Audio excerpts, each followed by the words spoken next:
Good morning, commissioners and colleagues. Welcome to Friday at the Commission. Just a couple things before we get started. I understand Student Liaison Tran has left some goodies for us on her last day. So thank you for your thoughtfulness to bring in some cookies for us. We appreciate you very much. And I'm going to turn it over to Amy real quick. Yes, good morning, everyone. Happy Friday. We wanted to start this morning with a couple of introductions. We have had the great opportunity to bring a few more truly dedicated and experts onto the consulting team at the Commission. So I want to start by introducing Debbie Keeler, who's with us, who will speak to the early childhood, and Haiju would like me to wait. Since it's time recording, I think we should do the roll call first, then go into you. Thank you. So I now reconvene the general session. Will the recording secretary please call the roll? Danette Brown. Here. Catherine Williams Brown. Present. Jose Cardenas. Here. Cheryl Cotton. Juan Cruz. Here. Christopher Davis. Present. Michael De La Torre. Present. Marisol De La Torre Escobedo. Here. Anna Marie Francois. Makita Grinnell Shire. Present. Megan Gross. Johanna Harwick. Present. Susan Aradia. Present. Bonnie Clark. Present. Ira Litt. Present. Monica Martinez. Shireen Parbury. David Simmons. Here. Kimberly Weiss Smith. We have a quorum. Thank you. I will now turn it over to Amy. Thank you. So we'll restart here. So I do want to have the opportunity to introduce you to two staff that have just joined us. So Debbie Keeler has been with us for a bit of time, but this is her first time with us in person. So we welcome Debbie to the work today. And she is joining us as a consultant in the Professional Services Division and is an expert in early childhood. So welcome, Debbie. And then also in the audience, we have Jack Boss, who started with us a week ago. He is going to be a data analyst working with us to really help us understand the data we have and to help us improve what we're doing with data. And we welcome him to the Commission. And he, like I said, just started. So we're going to be really encouraging and supportive. And we're looking forward to working with both of these folks over time. So welcome to the meeting. Thank you, Amy. Welcome again. I now recess the general session and move to the Fiscal Policy and Planning Committee. Commissioner Cardenas, will you please reconvene the committee? Good morning, everyone. Can you hear me okay? All right. I now convene the meeting of the Fiscal Policy and Planning Committee. The committee has one item before it today. Item 6A, update on the enacted 2023-2024 budget, is an information item. Bridget Hansen will present this item. Ms. Hansen, please begin. Good morning, everyone. How are you? Unfortunately, Sarah is out on maternity leave for us, so I'm filling in for her. But our update is really brief because the presentation that we gave in the last commission meeting, the budget pretty much aligned the same. So we have the governor signed the budget on June 27th. The 23-24 budget, and then he will be signing an accompanying trailer bill. We do have a meeting. They have a meeting scheduled August 31st. So if there are any updates or changes, we will present those in the October meeting. I'm going to go straight to where the three items are that came into the budget, and they are we have the $690,000 that was approved for us to move to the new building in May of 2024. So the budget has that in there for us to transition over there for new equipment for everyone, including commissioners at that point. And then we have the $10 million that the Department of Education is going to collaborate with us on information and grants, and Jonathan will speak to that a little more in detail about that. The LEAs may administer now up to $30,000 per candidate. That is in the budget, and that was approved by the governor on those. There is some criteria. They have to serve a 2-year public term for that. So it's really very brief. We have on January 28th, a grant was awarded to Santa Clara County Education from for the partnership in the county offices, and they're going to assist teachers across the state for that. And then per candidate allocations for LEAs were increased from 25,000 to 40,000 for the teacher and school counselor residency grant programs. So if you have any in-depth questions on that, we'll bring Director DeGuire up for that. And then the minimum stipend or salary to residents is required to be no less than $20,000 per candidate. So honestly, that is the really brief update of the budget outside of what was presented in October. And as soon as we know more, we'll certainly let you know on that. I'm going to turn over to Jonathan because we kind of intersect. You're done. That's the budget report. I don't know if you want to close it out and open up for the legislative, so I'll let you guys do that. Thank you very much. At this point, we will now open for public comment. If there are members of the public that would like to give a presentation, please notify the meeting moderator by submitting a request card or clicking on the raise hand icon if participating through Zoom, or pressing *9 if participating by phone. Recording secretary, are there any public comments? We have no public comments. The public comment for this comment period for this item is now closed. Oh, is there a public comment?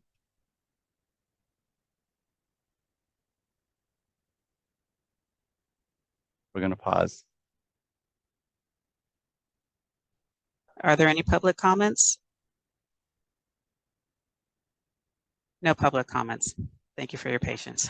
The public comment period for this item is now closed. Do commissioners have any questions or comments on this item?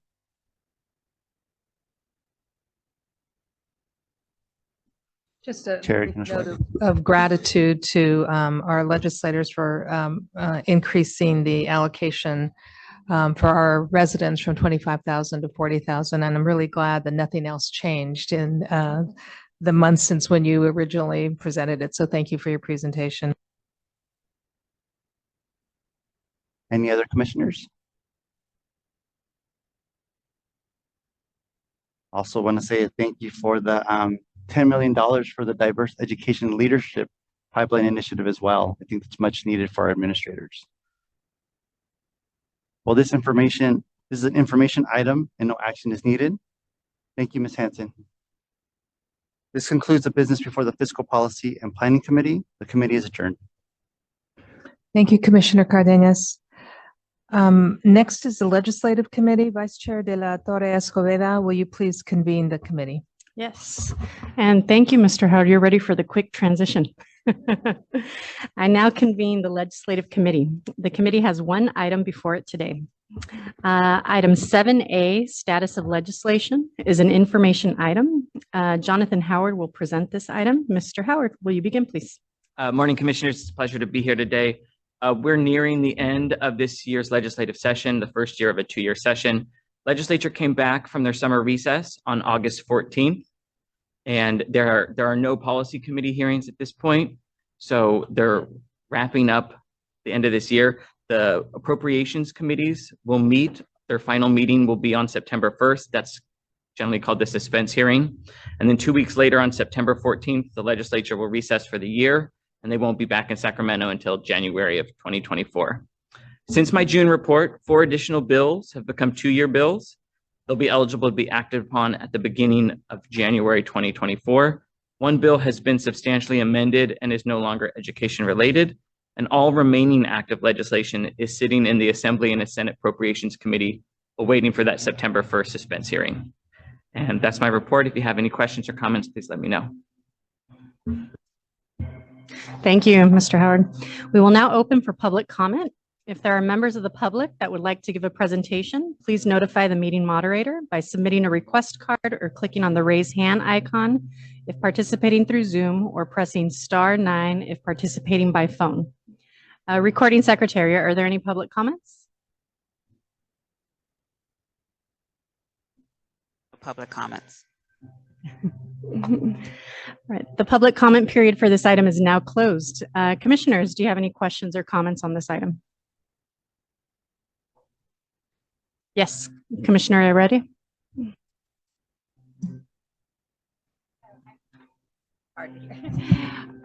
I want to know if there are any bills that, that you, are there any bills that you recommend we closely watch as commissioners? I know there's several pages here, but if you just want to know which ones were particular.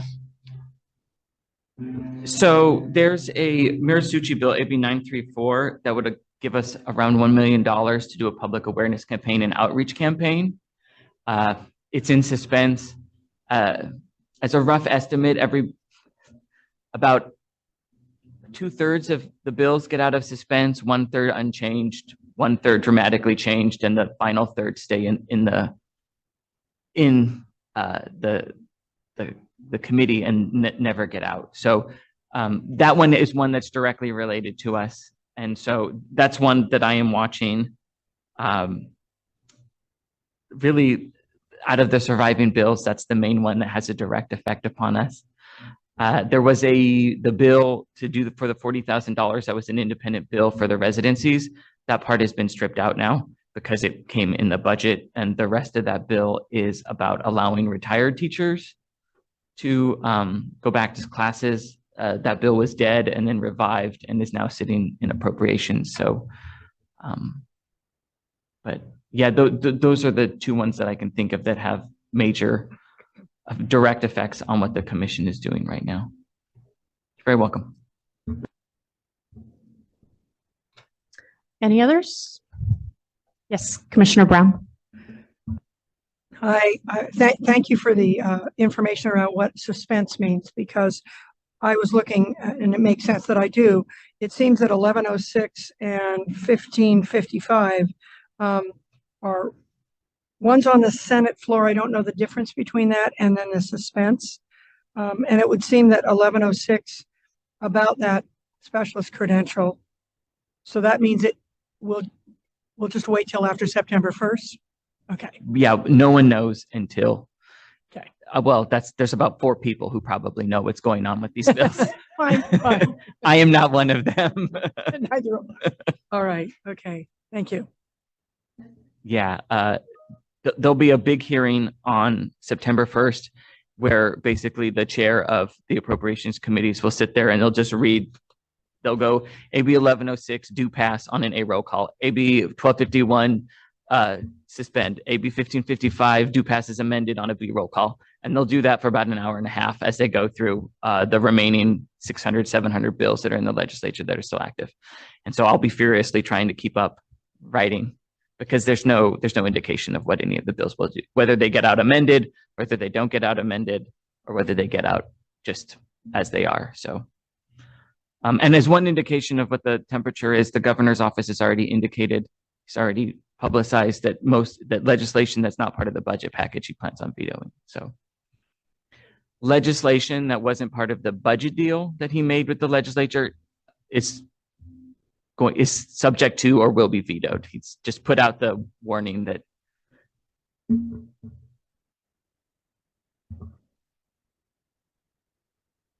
Okay, this is an information item and no action is necessary. Thank you so much, Mr. Howard. Having no additional items today, I adjourn the Legislative Committee. Thank you. Next is the Educated Preparation Committee. Commissioner Klatt, will you please reconvene the committee?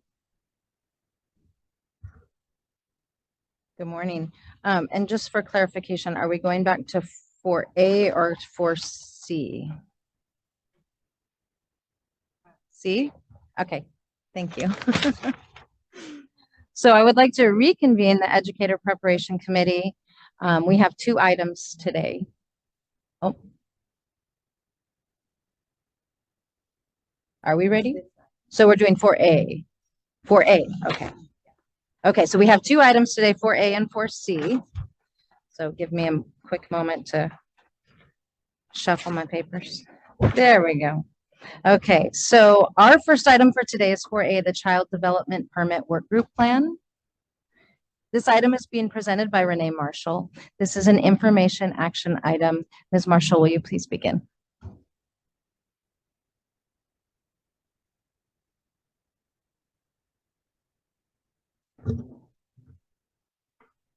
Good morning, Commissioners. It's great to be together today, and I appreciate the opportunity to have a chance to tell you a little bit about the Child Development Permit Workgroup.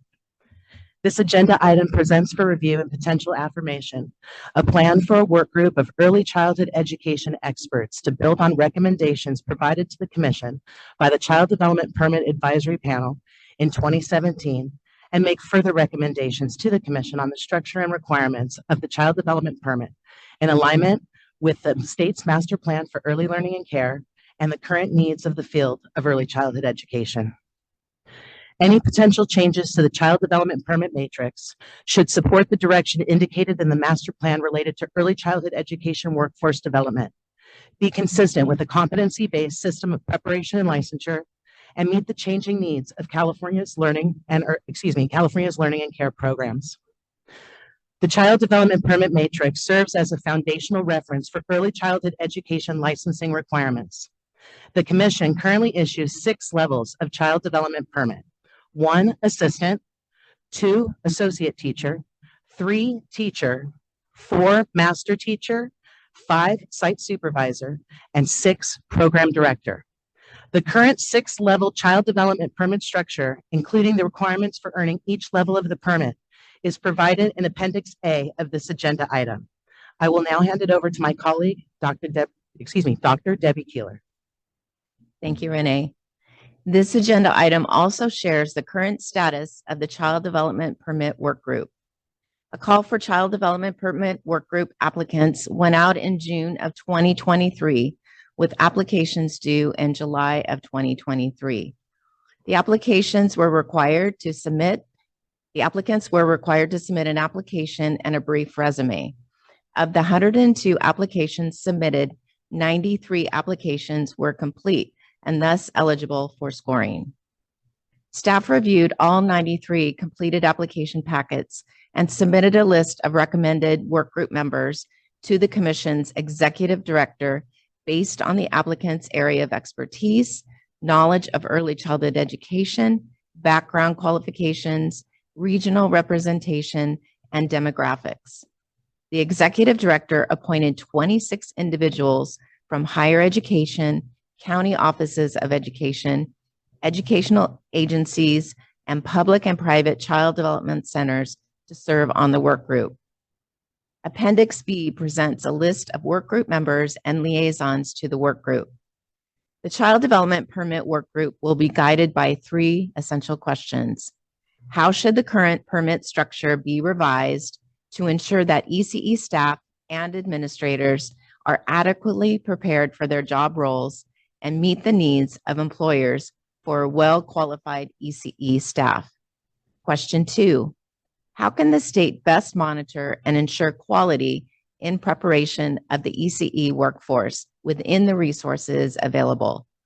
Question 3, how should the TPEs be reorganized to align with their proposed new structure for the Child Development Permit? The Child Development Work Group plans to hold 7 meetings from August 2023 to April 2024. The initial August 2023 meeting was in person at the Commission office.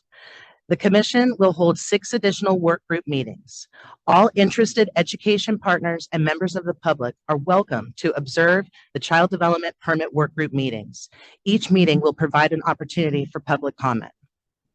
Detailed information about the Child Development Work Group and the Child Development Permit can be found in Item 4A's appendices. Staff recommends that the Commission affirm the proposed plan and focus questions for the Child Development Work Group as presented in this agenda item, with any modifications that may be suggested by the Commission. So our next steps. Staff will implement the Child Development Permit Work Group plan as affirmed by the Commission and provide its next update on the work at a Commission meeting during the winter of 2023.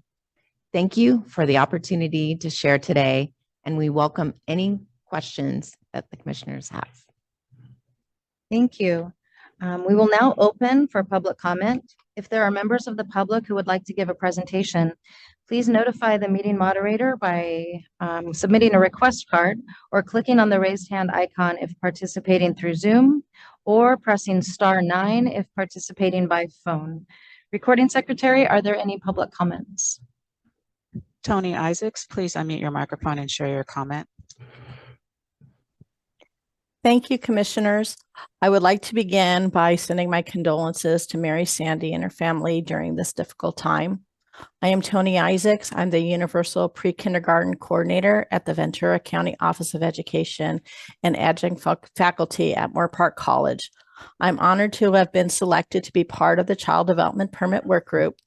It is encouraging to collaborate with a knowledgeable, committed, and passionate group of professionals on this work group as we seek to build upon the great work of the prior CD Permit Advisory Group to strengthen ECE workforce pathways, ensure a well-prepared and diverse ECE workforce, and most importantly, to center equity for our children, families, teachers, and caregivers.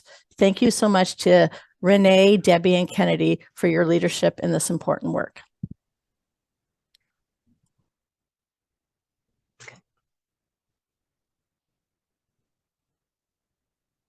We have no additional requests for public comment. Thank you. The public comment period for this item is now closed. Do commissioners have any questions or comments on this item?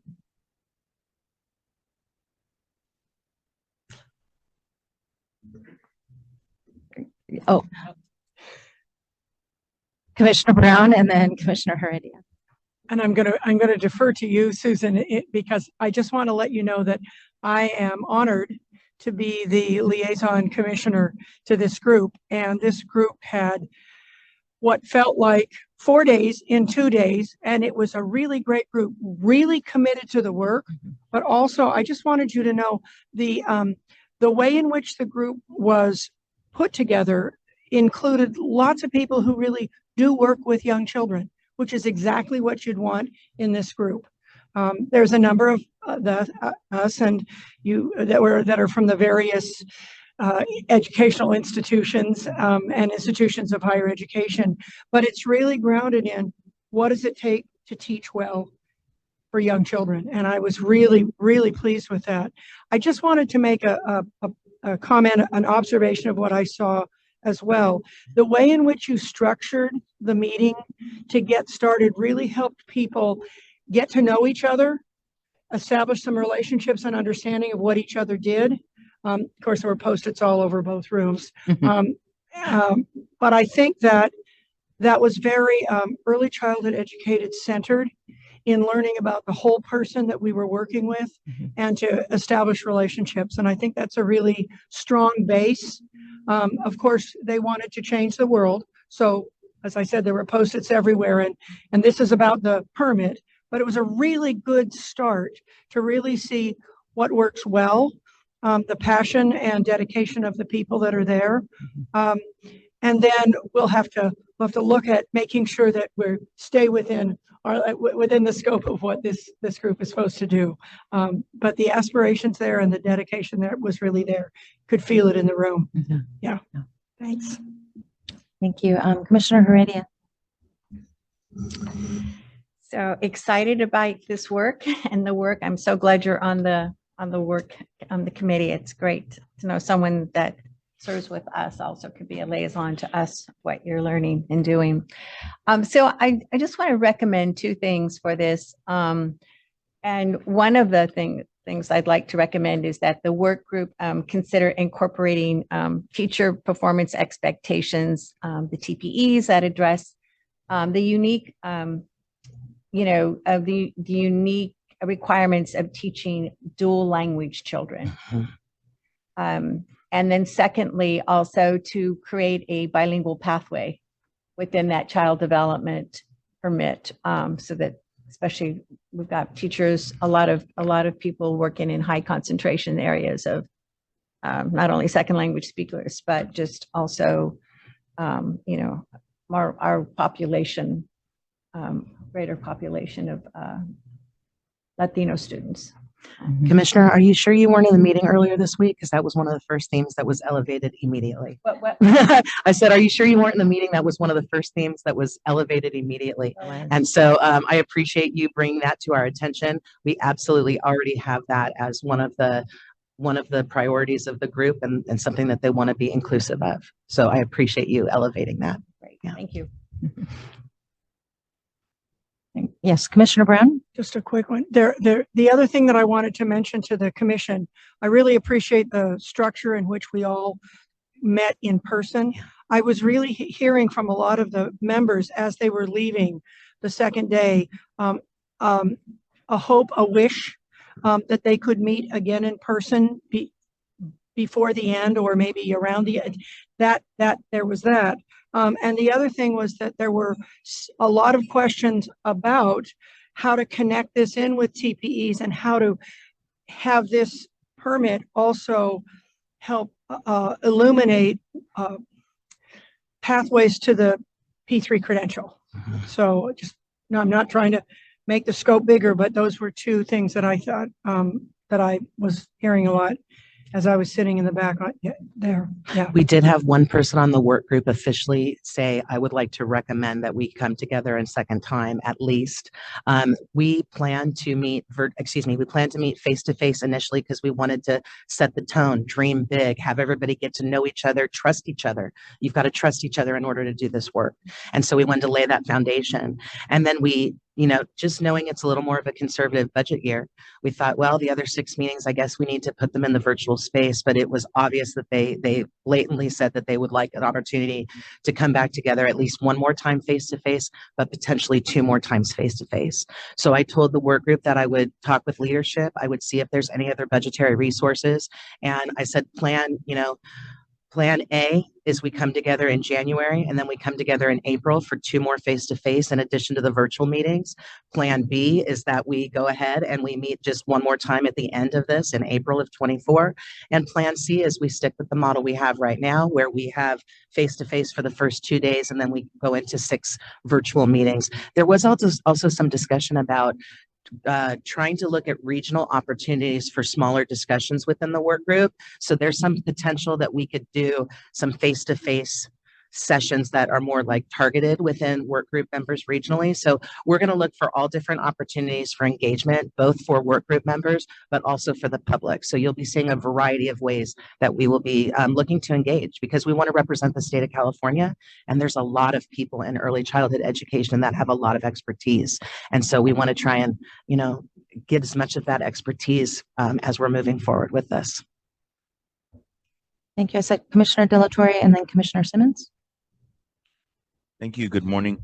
I'm really excited to hear this news. And as a preschool teacher, I'm very happy to hear that. And when I heard how you met, I'm like, that sounds like a preschool classroom. Absolutely. So fun. I'm happy to hear that there are a lot of preschool practitioners in the group, because that's something that's very important, because preschool is very different from other grades. And I've taught multiple grades, but preschool is very near and dear to my heart, very different. I had a question about if national board certification was discussed at all, because they do have an early childhood generalist, which is ages 3 through 8 credential or certification for the board. We have not discussed it yet, but I'm board certified in early childhood through. Excellent. We have not discussed it yet, but we have a list of running topics that were already kind of elevated within the first couple meetings that we're going to be looking at for future meetings.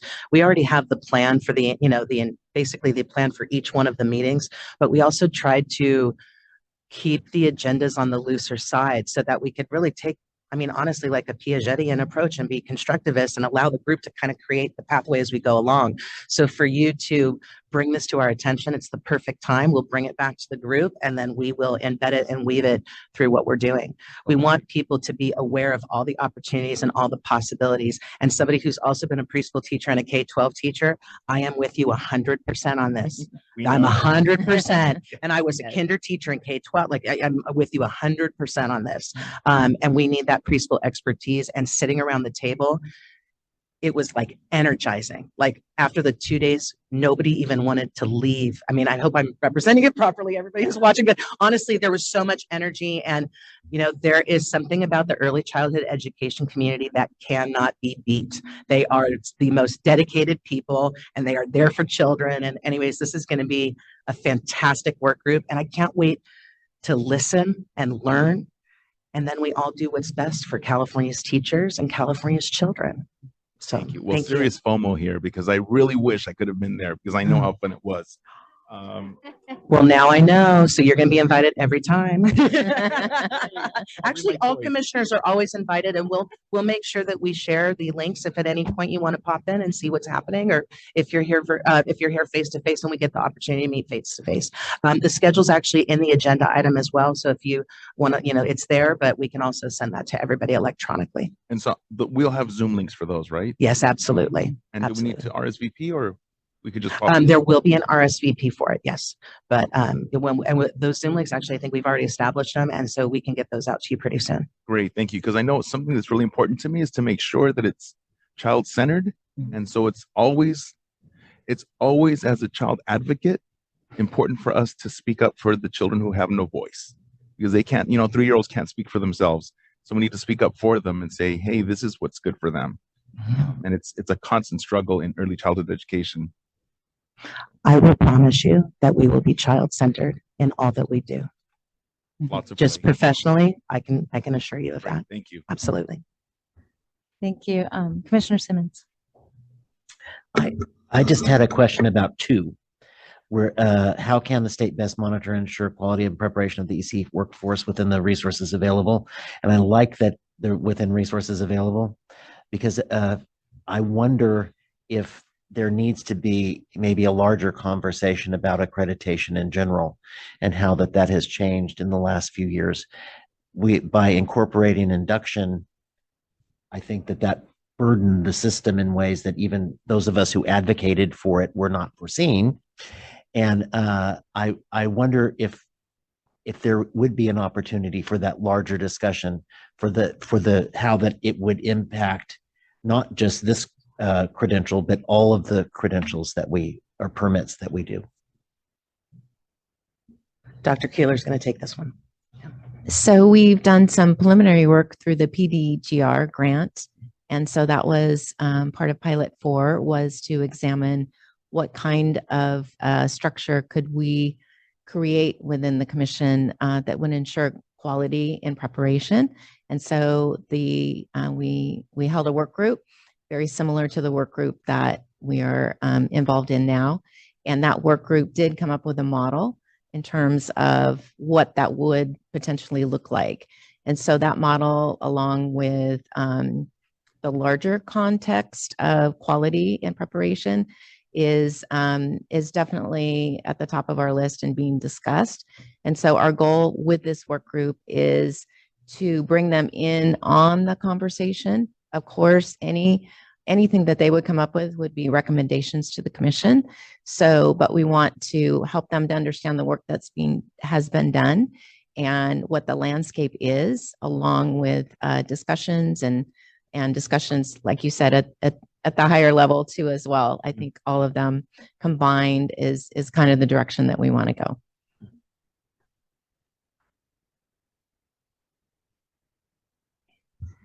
Thank you. Yeah, Commissioner Davis. Thank you for all the hard work that has gone into the meetings that you all are having. And I understand that this is kind of 30 years in the making. 1993, I recall being a junior in college and being bilingual being sort of outlawed in California.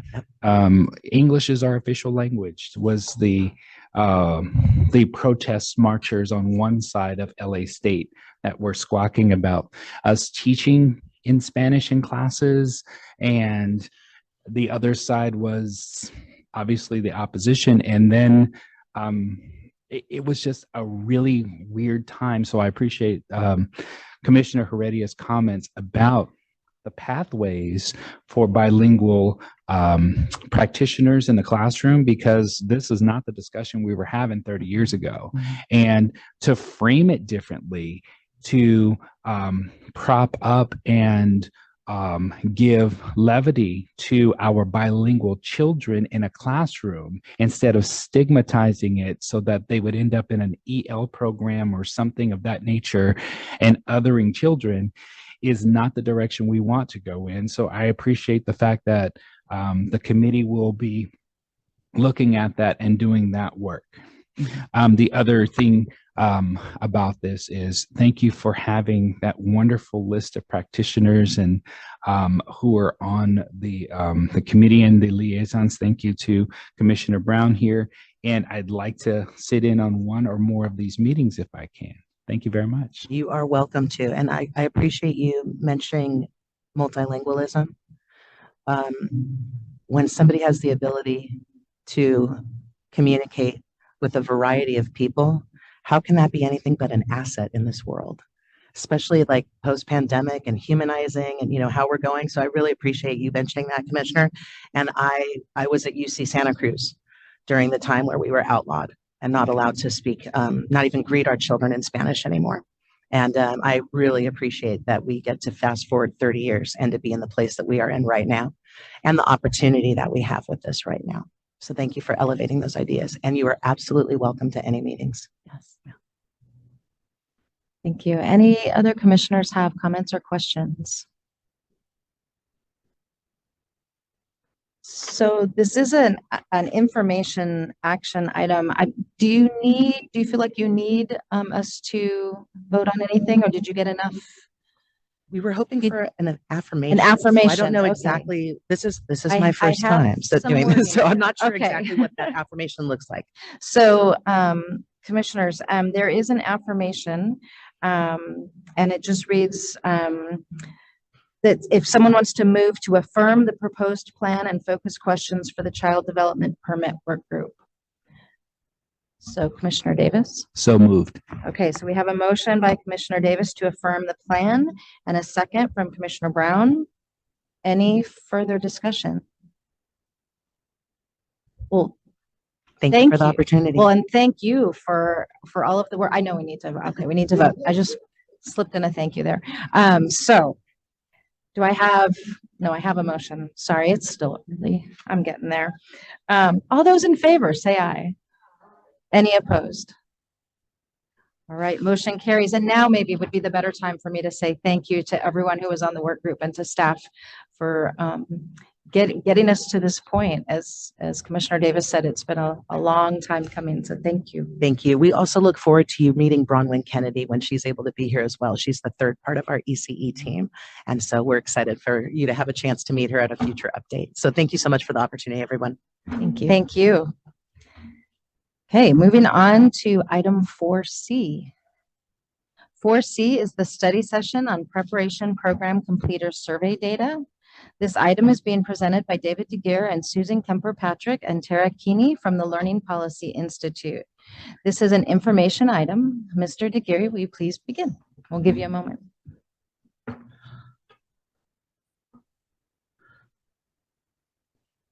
Good morning, Commissioners. I just want to make sure we have our colleagues from LPI with us online.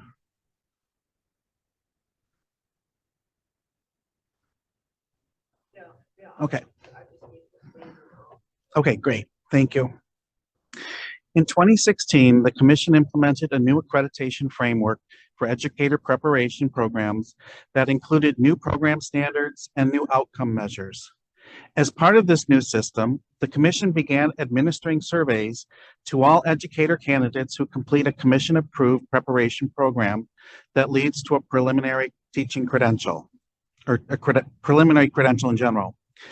The surveys are meant to serve as a tool for continuous improvement for programs which receive data from the Commission and input for accreditation decisions.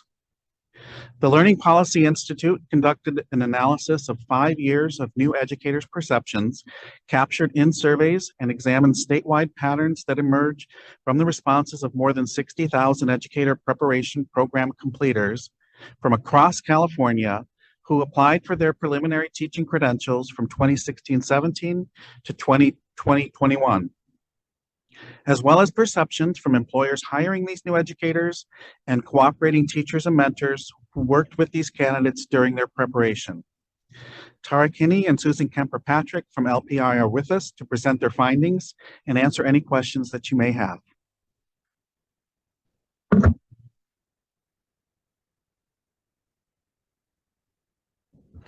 Sorry, So I'll turn it over to okay. Susan. I wanted to make sure I didn't have my wires crossed there. Great. Hi, good morning, everyone. I am going to get my screen share going and we'll get started.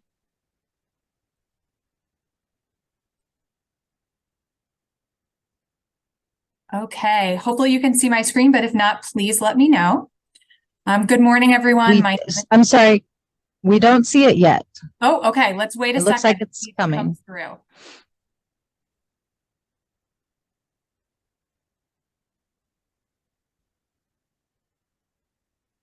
We see it now. Okay, great. It may be a little delayed, so I'll try to give it a second when I switch to make sure I don't pass anything by. So good morning, everyone. My name is Susan Patrick. I'm a senior researcher at the Learning Policy Institute. Thank you so much for the opportunity to present on our work today. So for the past 2 years, we've been working in partnership with Commission staff to analyze the program completer surveys, and we're excited to share those findings with you today. So we'll begin the presentation with a brief overview of the program completer surveys, talking a little bit about how they work, who is surveyed, when they were developed and implemented. We will then present our findings related to teacher preparation, teacher induction, administrator preparation, and administrator induction. So we do have a published report, a brief, and a fact sheet on the teacher preparation results. These were published this past spring, and they're available on our website at thelearningpolicyinstitute.org. So we're going to conclude the presentation with a brief number of policy considerations that come out of these findings. So just a little bit more, I know you already heard a little bit about the program completer surveys, but to add a couple more details about how they work. So these were developed in 2016 as part of the Commission's new accreditation framework. For candidates themselves, they're integrated into the online application process for candidates. So for example, if you're a new teacher who's just finished your induction program and you're applying for your CLEAR credential, you're going to be prompted to answer questions about your induction program as part of the application process. And then the program completer survey results are distributed in 3 ways. First, they're inputted into the accreditation data system for use by Commission staff. Second, they're shared back with programs if they meet certain reporting requirements. And third, they're reported on a Commission's public dashboard, which shows statewide results by survey by year. So we're going to discuss results from 6 surveys today. So I want to briefly review what they are and when they were introduced. So the teacher preparation survey was introduced in 2016, and this surveys new teachers as they apply for their preliminary credential. The cooperating teacher and employer surveys were both introduced in 2018, and they asked these other stakeholders to report on teacher preparation. So all 3 of these surveys just focus on teacher preparation.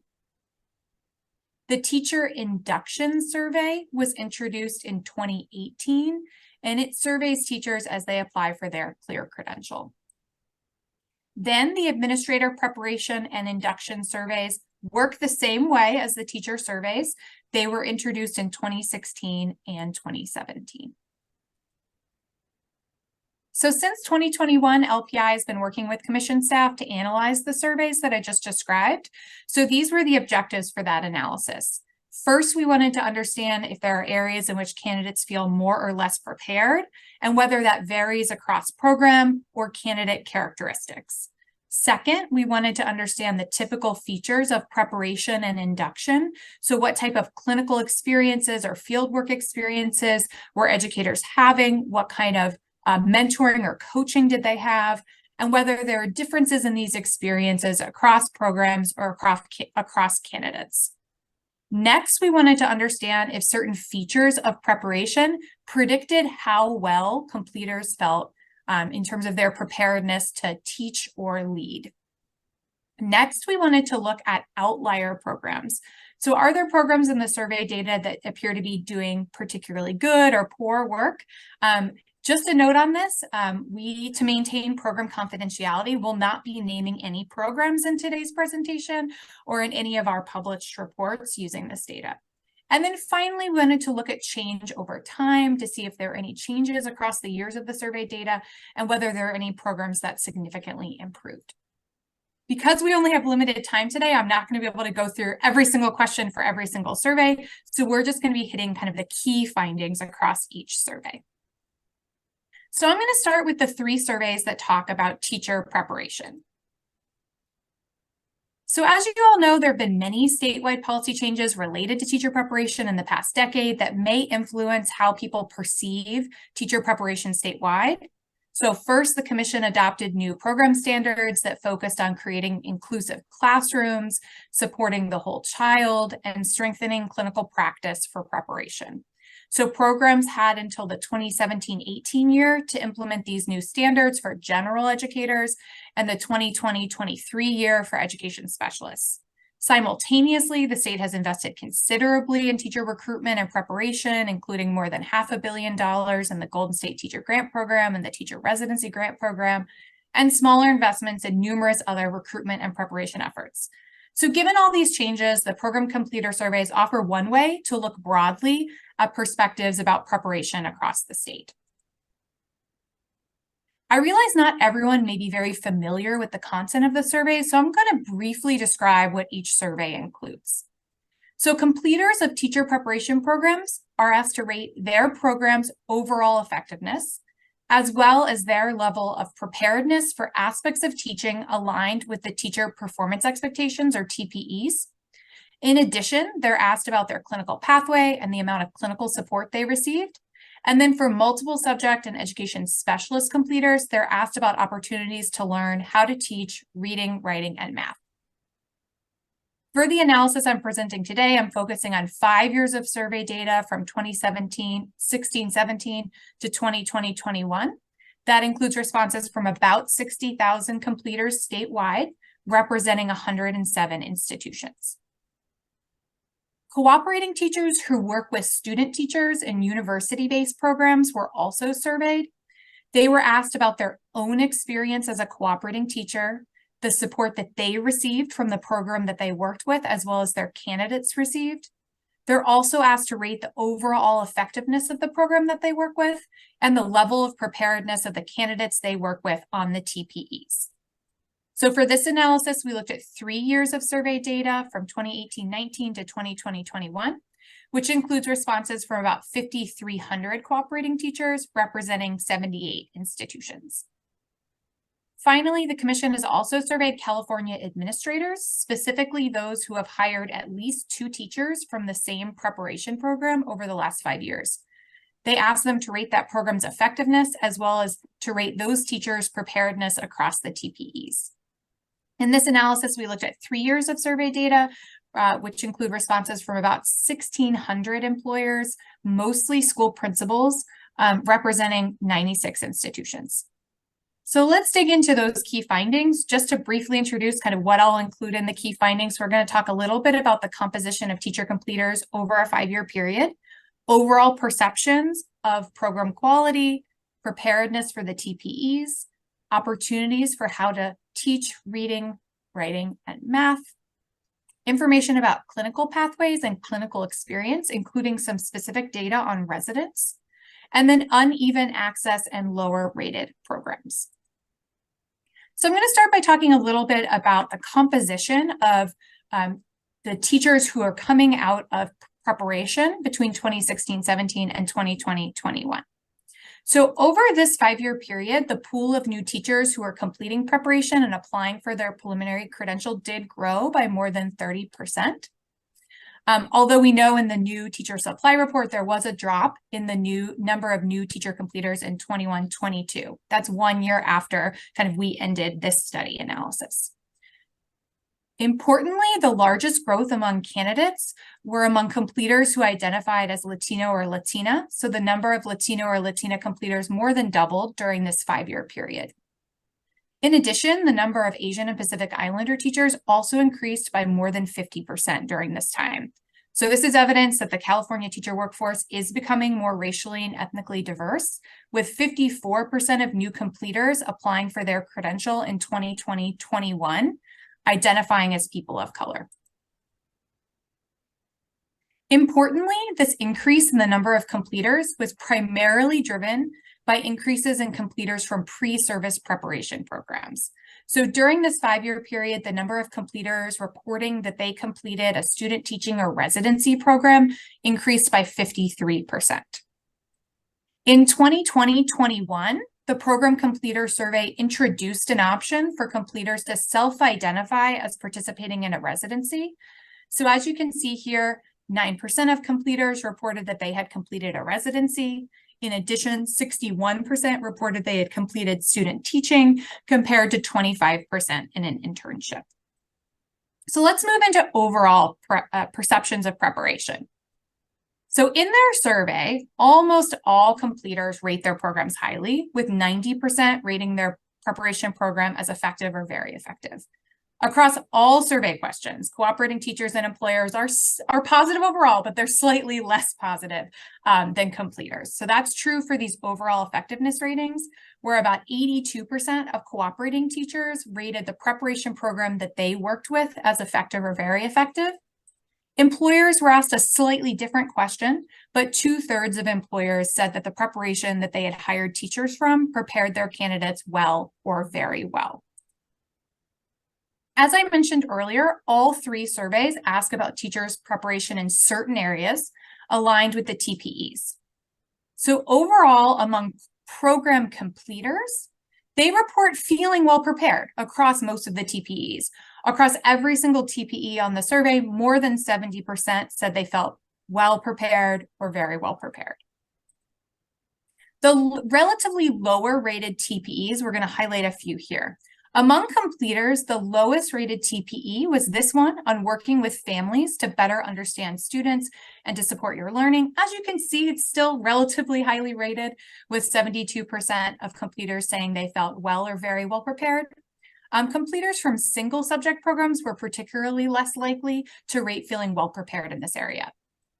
Then we could look across all 3 groups. So looking at the ratings of both completers, but also cooperating teachers and employers. And when you look across the patterns, there are 3 areas where all 3 rate these completers as relatively less prepared. The first is in meeting the instructional needs of English learners, identifying and addressing special learning needs with appropriate teaching strategies, and involving all students in self-assessment, goal setting, and monitoring progress. So for all 3 of these, about 80% of completers rated themselves as well or very well prepared. About 70% of cooperating teachers, 60 to 70% of cooperating teachers rated the teachers they worked with as well prepared in these areas. And about 50% of employers rated the teachers that they hired as well prepared in these areas. Completers of the multiple subject and educational specialist programs were also asked about their opportunities to learn how to teach reading, writing, and math, with a number of specific questions about their exposure to pedagogy and opportunities to practice what they've learned. So these questions were drawn from a survey used in New York City that found that these specific types of opportunities during preparation were predictive of teachers' effectiveness in the classroom. So overall, the exposure to pedagogy and practice varied across the survey, but more than half of completers reported deeper exposure to almost all aspects of teaching asked about on the survey. I'm just showing 3 examples. So overall, there were about 22 questions asking about exposure to teach how to read or how to teach reading, writing, and math. These are just 3 of the questions, but there's a couple of patterns that are clear across all of the questions. One of those is that multiple subjects completers tend to report deeper exposure to all of these aspects of teaching when compared to education specialists. Also, pre-service completers are more likely to report this deep exposure when compared to internship completers. The reason this is really important is that the level of exposure that candidates report having to opportunities to learn about how to teach reading and writing are strongly related to their overall feelings of preparedness, as well as the likelihood of rating their program as very effective, which is actually what this graph is showing here. So the top bar is a subset of candidates who reported having relatively less exposure to the different aspects of learning how to teach reading and writing. And as you can see, they're much less likely to rate their program as very effective. As you go down the graphic, you see people who are reporting more and more exposure to learn how to teach reading and writing, and they are much more likely to rate their program as very effective. We see the same trends when we look at opportunities to learn how to teach math. There are numerous questions about clinical experiences and clinical pathways. Those include asking residents to self-identify their clinical pathway, the number of hours they spent in their clinical placement, the level of support they got during clinical practice from program staff, and the characteristics of their cooperating or mentor teacher. Across all of these questions, perceptions of preparedness vary based on the clinical experiences that candidates had. So first, completers from pre-service preparation programs are more likely to rate their program as effective compared to those completing internship programs. Second, pre-service completers were more likely to report supportive behaviors and characteristics from their cooperating teacher when compared to interns reporting on their mentor teacher. Those completing residencies were particularly likely to report intensive clinical practice and high levels of support. And I'm going to show a couple of slides on that in the next couple of slides. Finally, effectiveness ratings by completers, but also those by cooperating teachers and employers, are related to the amount of clinical support reported by student teachers. So in programs where student teachers said that they got more clinical support, those programs on average were better rated by completers, but they were also better rated by cooperating teachers and better rated by employers. So for the 2021 survey, we can compare those participating in residencies to those in other clinical pathways. So as a reminder, about 1 in 10 completers from that year identified as being a resident, about 60% of identified as completing a student teaching program. So here I am showing the estimated amount of time that people reported being in their student teaching placement. I'm just comparing student teachers and residents. The program standards indicate that candidates should spend at least 600 hours total in all of their clinical experiences, which can include practicums and other experiences in addition to student teaching. So residents, who are shown here in the red bar, are much more likely to report the most time in student teaching. So overall, 2/3 of residents report at least 600 hours in their student teaching placement, compared to just over half of student teachers. Residents were also more likely to report more intensive clinical support from their program when compared to student teachers. So overall, just over half of residents reported that they got feedback from their program more than 10 times during their clinical practice. This is compared to about 1/3 of student teachers. So as we just saw in the previous two slides, the length of clinical experiences and the intensity of clinical support does vary across candidates. And there are some candidates who are getting more limited clinical opportunities. So for example, about 40% of pre-service completers report spending less than 600 hours in their student teaching placement. 11% report spending less than 300 hours. About 1/5 of completers report limited clinical support, which we're defining as being observed 5 times or fewer by program faculty. The program standards indicate that program staff should be observing and evaluating candidates at least 4 times per quarter or 6 times per semester. So certainly this is evidence that not everyone is reporting getting what they potentially should be getting based on the program standards.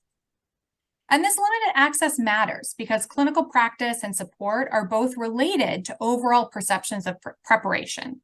So those with more robust clinical experiences are more likely to report feeling prepared across the TPEs. They're also more likely to rate their program as very effective, which is shown in this graphic. The completers in the top couple bars here are the completers who report relatively small amounts of observation from program staff. They're much less likely to rate their program as very effective when compared to completers that got more intensive observations and clinical support.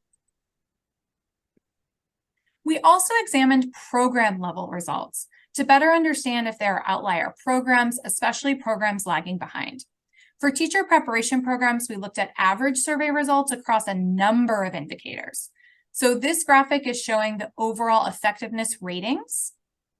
Each bar is one teacher preparation program or institution. And you can see on the far left, the programs that have relatively lower ratings. So the two lowest rated programs are both district internship programs, while the next group of lower rated programs are university-based programs.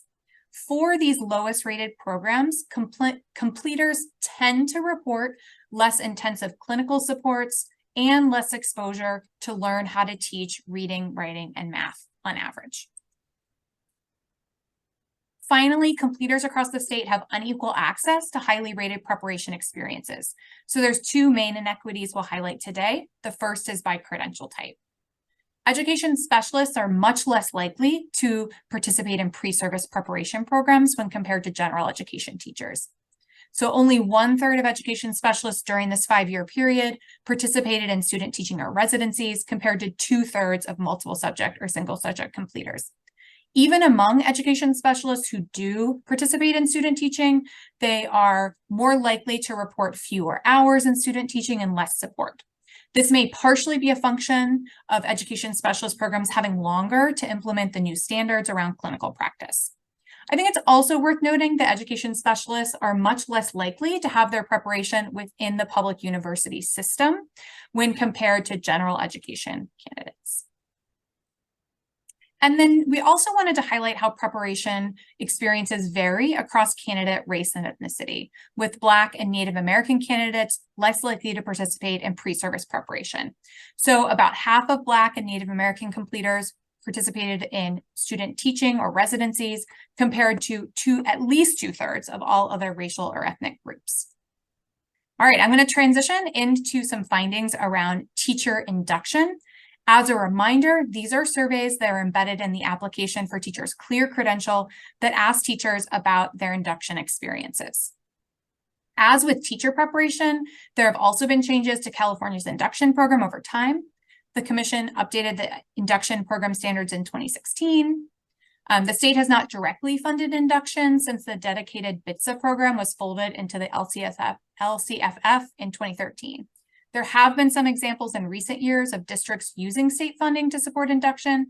So for example, districts who received the Local Solutions Grant to address shortages of special education teachers, many of those districts report using it for induction. The induction survey asks completers to reflect on their program's overall effectiveness, as well as how prepared they felt in the 6 California standards for the teaching profession. There were also questions about program enrollment and length, along with questions about mentor characteristics and support. Finally, the survey asked about induction activities, including the individual learning plan and the extent to which induction felt aligned with completers' teaching context and the school and district professional development that they received. So for this analysis, we're focusing on 4 years of survey data from 2018-19 to 2021-22. That includes responses from a little over 30,000 induction completers, representing 193 programs. So given time, I'm only going to highlight a few of the key findings. We'll talk about overall perceptions of preparation, preparedness for the CSTPs, talk a little bit about compliance to program standards and preconditions, mentor support, and lower rated programs. As with preparation, teachers report overall satisfaction with their induction experiences. So 89% of induction completers rate their program as effective or very effective at helping them develop the skills, habits, and tools they need as teachers. Looking at the CSTP results, about 70% of completers rated themselves as well prepared for each standard. So there is somewhat more variation in the induction results compared to the preparation results, with a relatively higher percentage of induction completers saying they felt less prepared across the different CSTPs when you compare it to the TPE results from preparation. Finally, the induction survey included specific questions that allow us to see whether induction completers' reported experiences aligned with the required preconditions set out by the Commission. So we can create a couple of different questions to look at this, but across all of the questions, compliance to these preconditions increased over the years of the survey, and it was lower among programs run by universities or by charter management organizations. These are the 6 kind of compliance measures that we were able to create using the survey data.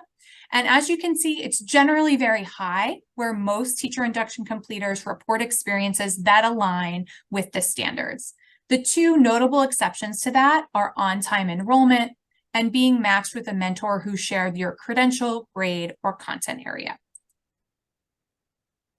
Induction completers were asked a number of questions about their mentor, including how much time they spent with them, whether they felt they were well matched, how often they were observed and given feedback. Generally, induction completers were positive about their mentor, with 86% reporting that they felt well matched with their mentor teacher. Induction completers who reported that their mentor regularly observed them and gave them feedback were much more likely to rate their induction program as very effective or to rate themselves as well prepared across the CSTPs. So that's what this graphic here is showing, especially candidates in the first bar who are reporting that they were observed and given feedback once per year or not at all. They were much less likely to rate their induction program as very effective when compared to completers who got more observation and feedback from their mentor. We also examined results at the program level to see how they varied. Although programs are generally well rated by completers, there are programs that have relatively lower ratings. These lower rated programs tend to have lower levels of mentor support, less strong collaboration between the induction program and their school site administrator, and lower levels of cohesion between the induction program and the professional development provided by their school or district. So that's what actually this graphic is showing here. So in this graphic, every dot is an induction program. As I mentioned, there's more than 150 induction programs. So there's a lot of dots on this graphic. The red dots are the programs that are in the bottom 10% based on overall program effectiveness as rated by program completers. We kind of looked at, a little more closely at these bottom rated programs to try to understand what might be going on in those programs. So one of the things that we saw, which is what is represented in this graphic, is that in these lower rated programs, completers are less likely to say that there's strong cohesion between induction and the professional development that they receive from their school or district, suggesting that induction that feels aligned to kind of what you're already getting in terms of support as a teacher feels more effective for new teachers. All right, I'm going to transition to our last set of findings, which is on administrator preparation and induction. This includes people who are applying for their preliminary administrator credential, who are reporting on their preparation experiences, and then administrators who are clearing their credential after completing induction. Again, there have been quite a few changes in administrator preparation and support during the last decade. The Commission updated their professional standards for administrators in 2013 and 14 and adopted new program standards around the same time. These standards increase the focus on field experiences and preparation and job-embedded supports through coaching for new administrators during induction. In addition, California's performance assessment for administrators, or the Cal APA, was fully implemented in 2018. And in recent years, the percent of new administrators bypassing preparation and entering administration through the testing route has decreased. So just a little bit about the program completer surveys for administrators. Administrator preparation completers are asked about their program's effectiveness, their preparation for aspects of administrator practice as outlined by the California Administrative Performance Expectations, or CAPES. The survey also asks about their field experiences and supervision during those field experiences. In this analysis, we're looking at 5 years of survey data that includes about 11,000 administrators statewide, representing 72 institutions. For administrator induction completers, they're asked about the effectiveness of their program, along with their preparation for the California Professional Standards for Education Leaders, or CAPSLs. The survey also asks about their coaching experience. Coaching is really the cornerstone of the induction program. In this analysis, we're looking at 4 years of survey responses, including about 6,800 administrators across 63 institutions. Given time, I'm just going to highlight some key findings across the 2 surveys, including overall perceptions of preparation, preparedness for the CAPES or CAPSLs, field experiences during preparation, and the importance of individualized support. So overall, administrators are extremely positive about both their preparation and induction experiences. So over 95% of preparation completers rated their program as effective or very effective, along with 93% of administration induction completers. Looking across both surveys, there are some areas in which administrators report feeling relatively less prepared in both preparation and induction. So looking across the CAPE and the capsule questions, there are some similar patterns with these lower rated items. So these include feeling prepared to do the school budget, to manage personnel, to understand and communicate law and policy, and external relationships in which they must represent and promote the school.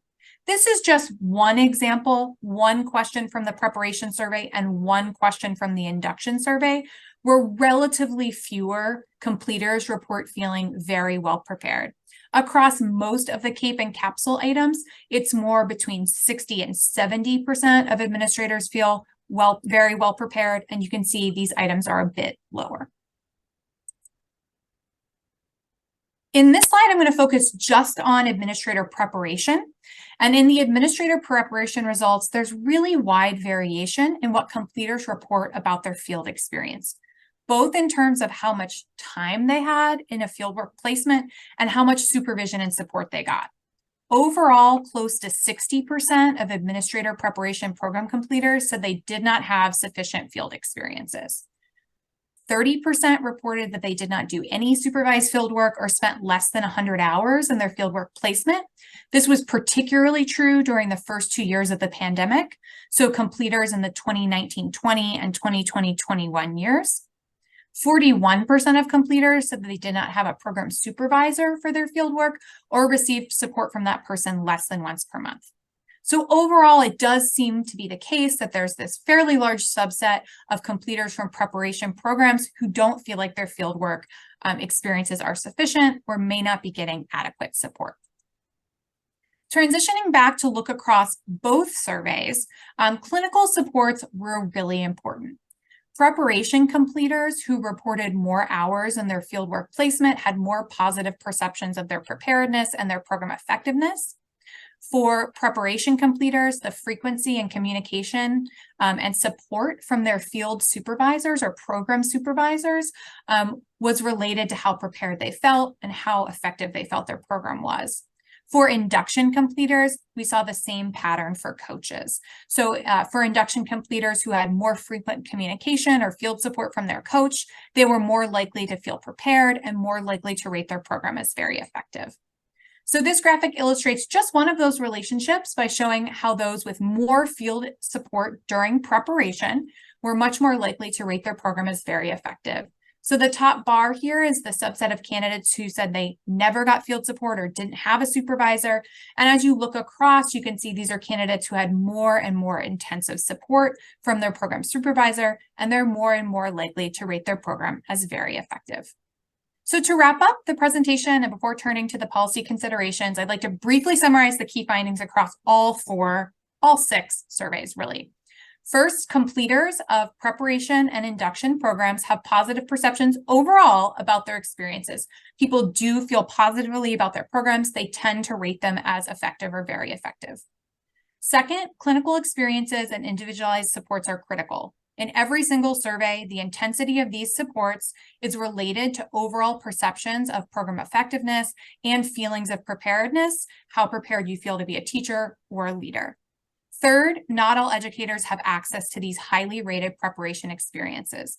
This is especially true when it comes to well-supported clinical practice or fieldwork and these individualized supports from cooperating or mentor teachers or program supervisors or coaches for administrators.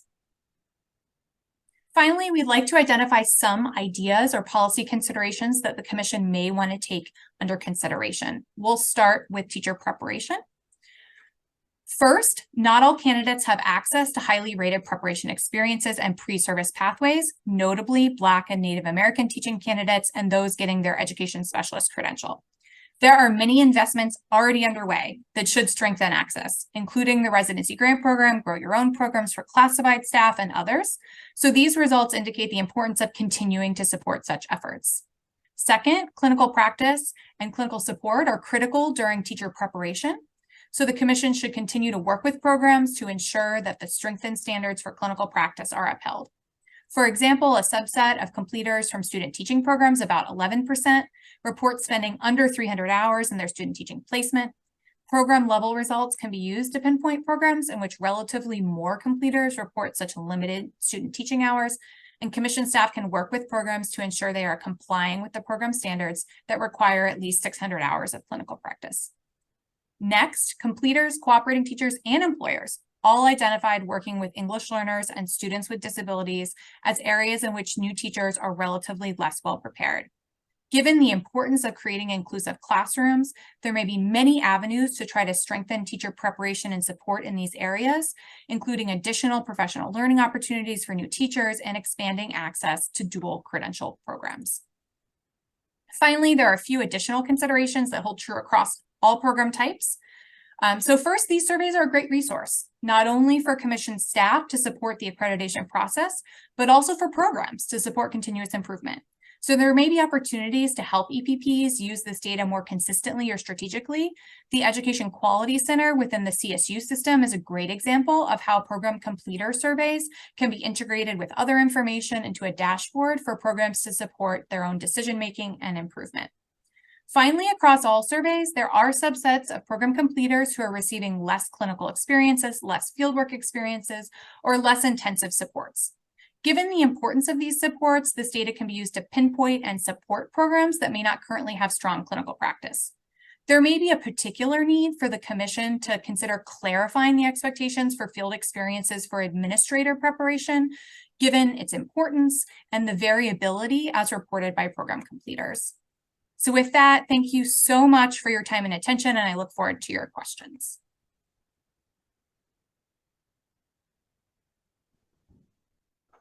Thank you so much for that report and for the slides. I think there's a lot to unpack here, but first we need to open for public comment. If there are members of the public that would like to give a presentation, please notify the meeting moderator by submitting a request card or clicking on the raise hand icon if participating through Zoom, or pressing *9 if participating by phone. Recording secretary, are there any public comments? Liz Alvarado, please unmute your microphone and share your comment. Hi, thank you so much for this report. There's a lot of useful information packed in there. I work for Californians Together, and we've strongly supported the state's initiatives to enhance the readiness of educators to deliver effective instruction for English learners. The support extends to both educators and candidates seeking credentials, offering training and comprehensive ELD strategies and bilingual education. After reading your report, we were concerned that preparation programs are falling short in preparing teachers for meeting the instructional needs of English learners and of students with special needs. We want to stress that improving the quality of educator prep for teaching English learners and students with special needs is an imperative underscored by these survey outcomes. The enhancement would not only enable educators to address the diverse needs of our student population, but also hold the potential to bolster education retention by equipping educators with strategies for successful engagement. So we would like to echo some of your recommendations that were made in the report, calling for the backing of more integrated dual credential programs in bilingual education and special education. These programs have the potential to equip candidates with specialized proficiency that can cater to the learning requirements of English learners and students with special needs. We also support the recommendation for teacher prep programs to use this survey data for continual improvements. The survey data could be leveraged as part of an accreditation process to support the program's continuous improvements. Thanks for your time and consideration.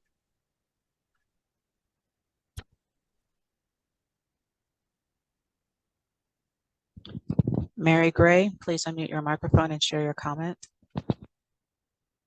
Thank you so much for this report.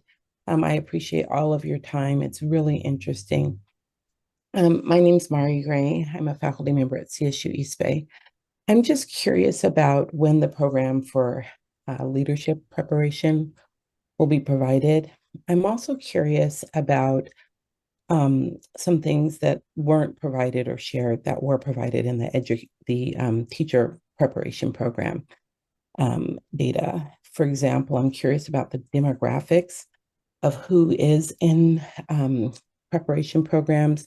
I'm also curious if there is any variation in terms of feelings of preparation and outcomes by program type, for example, university versus district or LEA preparation program. And so I would appreciate knowing that information. Thank you so much.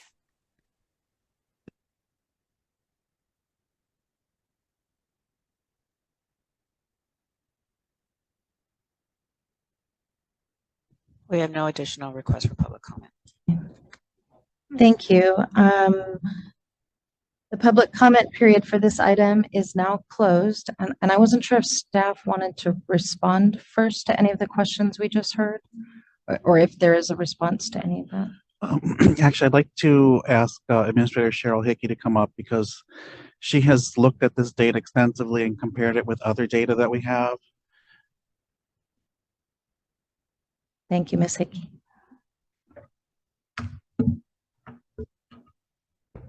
Thanks. I hadn't actually prepared anything directly, but I have been looking at the report really deeply.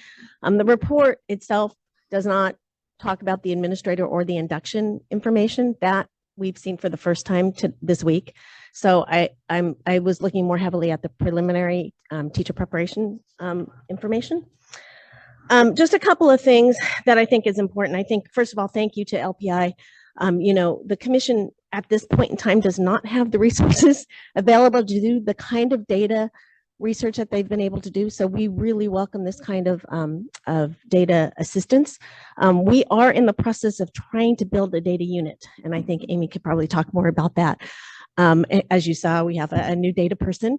And Fifi Lau has been our only data person for a very long time now. So one of the things that you might remember is in the Committee on Accreditation annual report from last year, from October, one of our primary objectives was to be able to have somebody who could have dedicated time to look at some of this data and to shed some light on where the accreditation system really needs to look.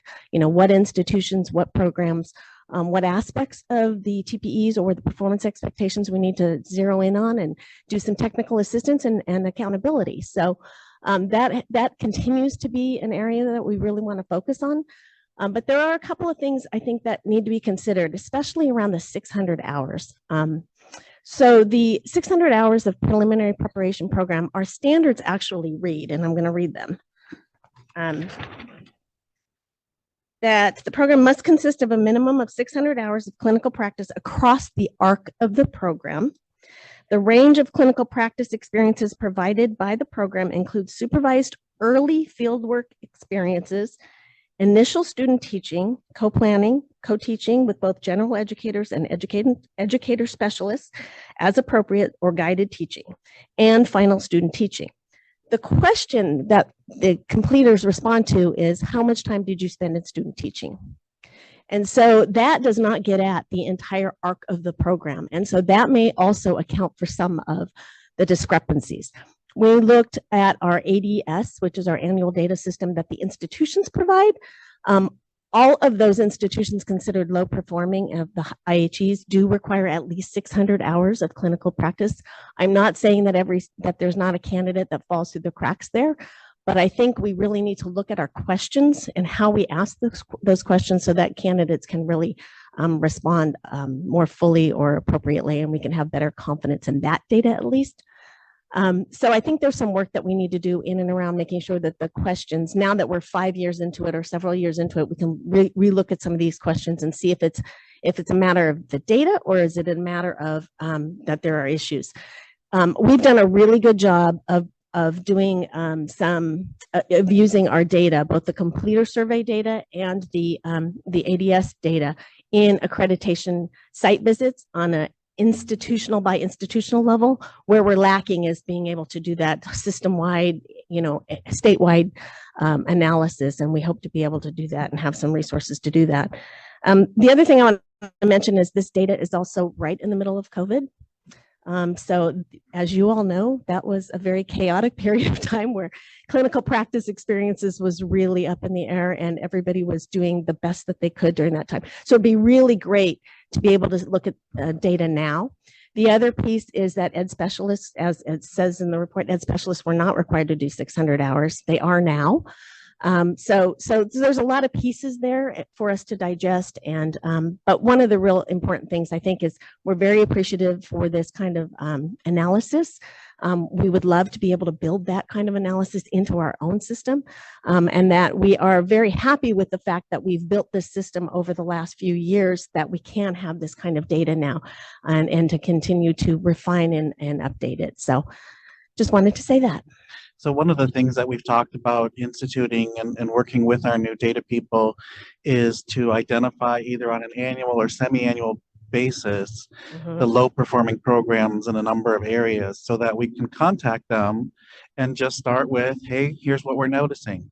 You know, not a punitive, you guys are in the low 10%. It's here's what we're noticing. Are you noticing the same thing in your data? What actions have you taken? What support can we provide you? And part of that support, I think, will be looking at then the top 10% of our programs and saying, hey, you may want to connect with one of these programs since they're having a lot of success. Thank you. Do commissioners have any questions or comments? Yeah, Commissioner De La Torre, Commissioner Simmons. Thank you, Commissioner Klatt.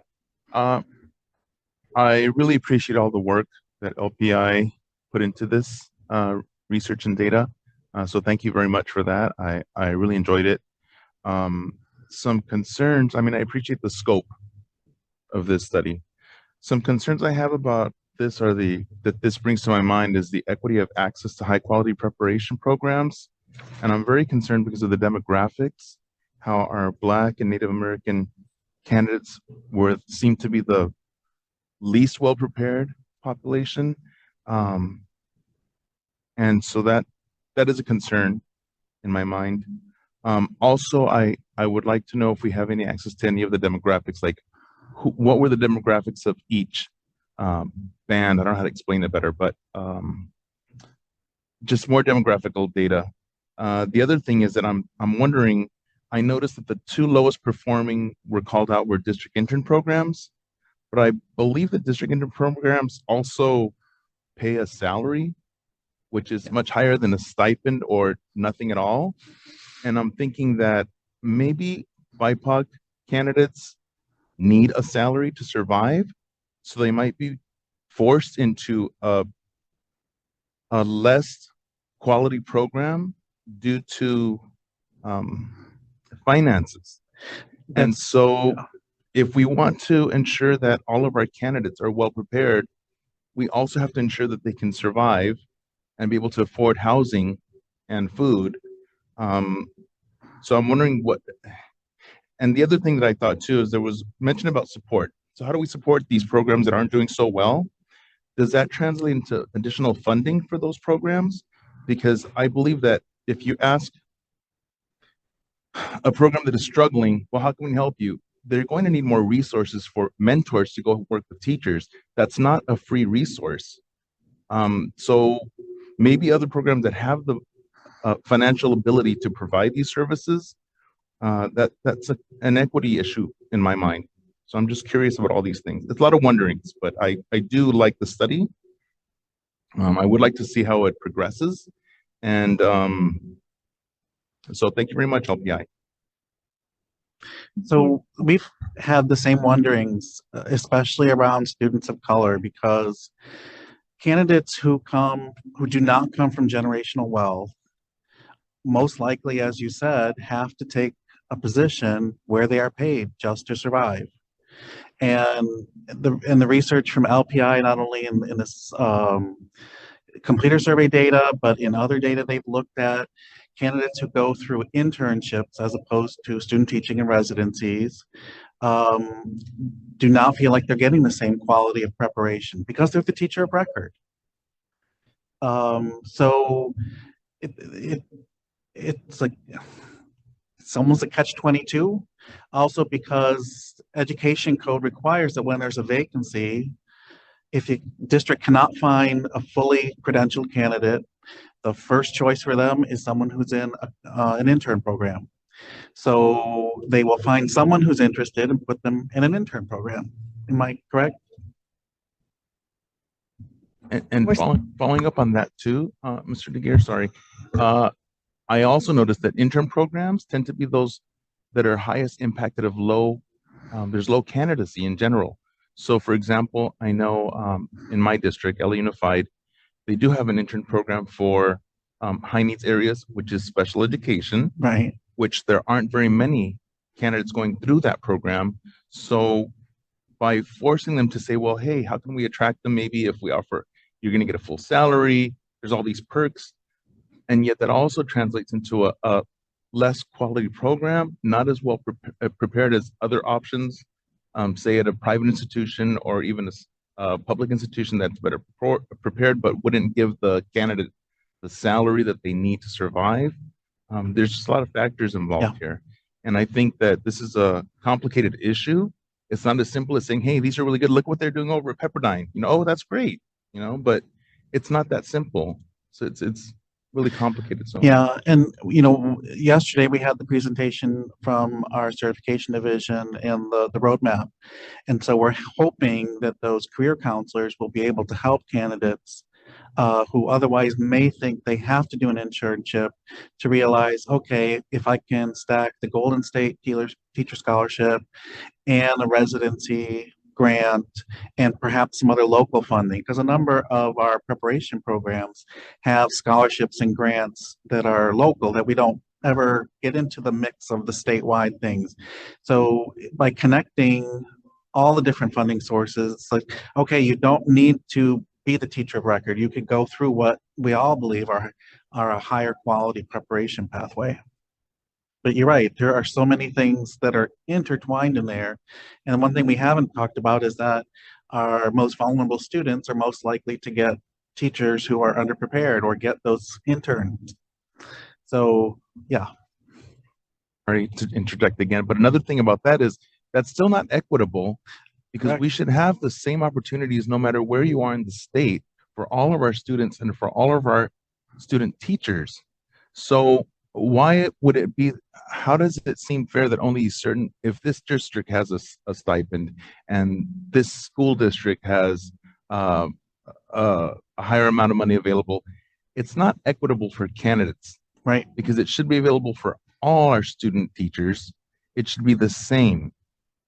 And I think until we have that parity, we're going to have these issues where there's going to be differences in quality. Yeah.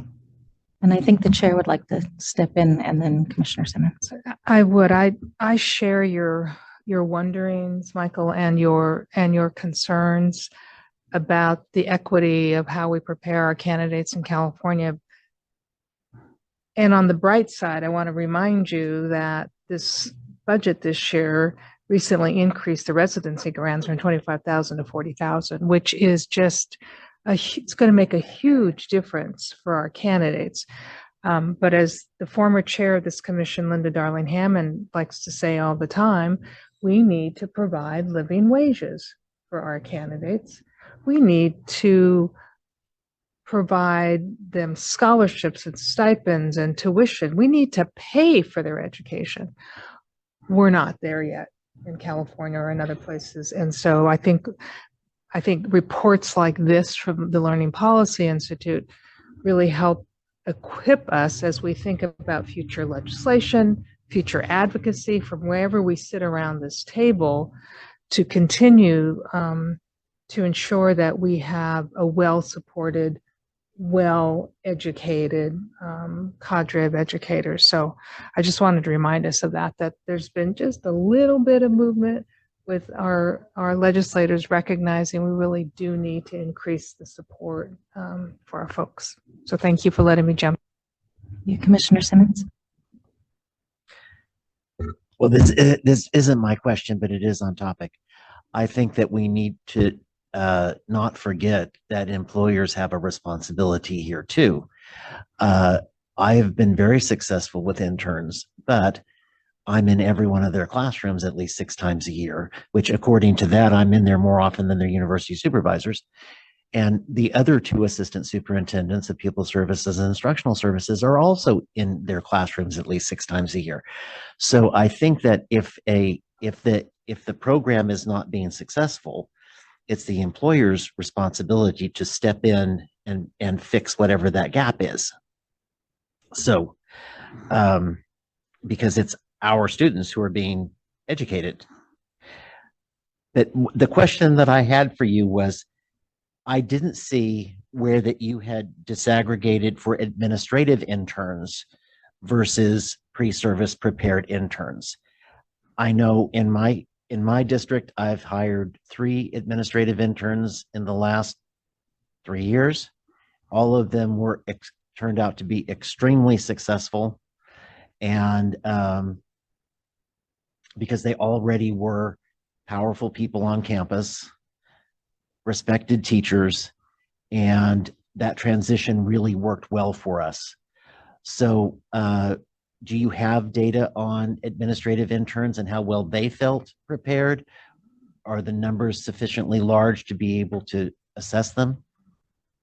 Yes, thanks so much for that question. We do have data on that. The survey asks about whether you were an intern. And so largely speaking, interns report very similar experiences. So like the program effectiveness questions, the preparedness across the CAPES, interns look almost identical to those going through a kind of pre-service administrator preparation program. The one area where interns kind of outperform pre-service preparation is in the fieldwork experience questions. So they're more likely to report kind of more intensive fieldwork experiences, which kind of makes sense. They're already on the job working. So that's really the only survey question where there's like big differences, but overall they look very similar.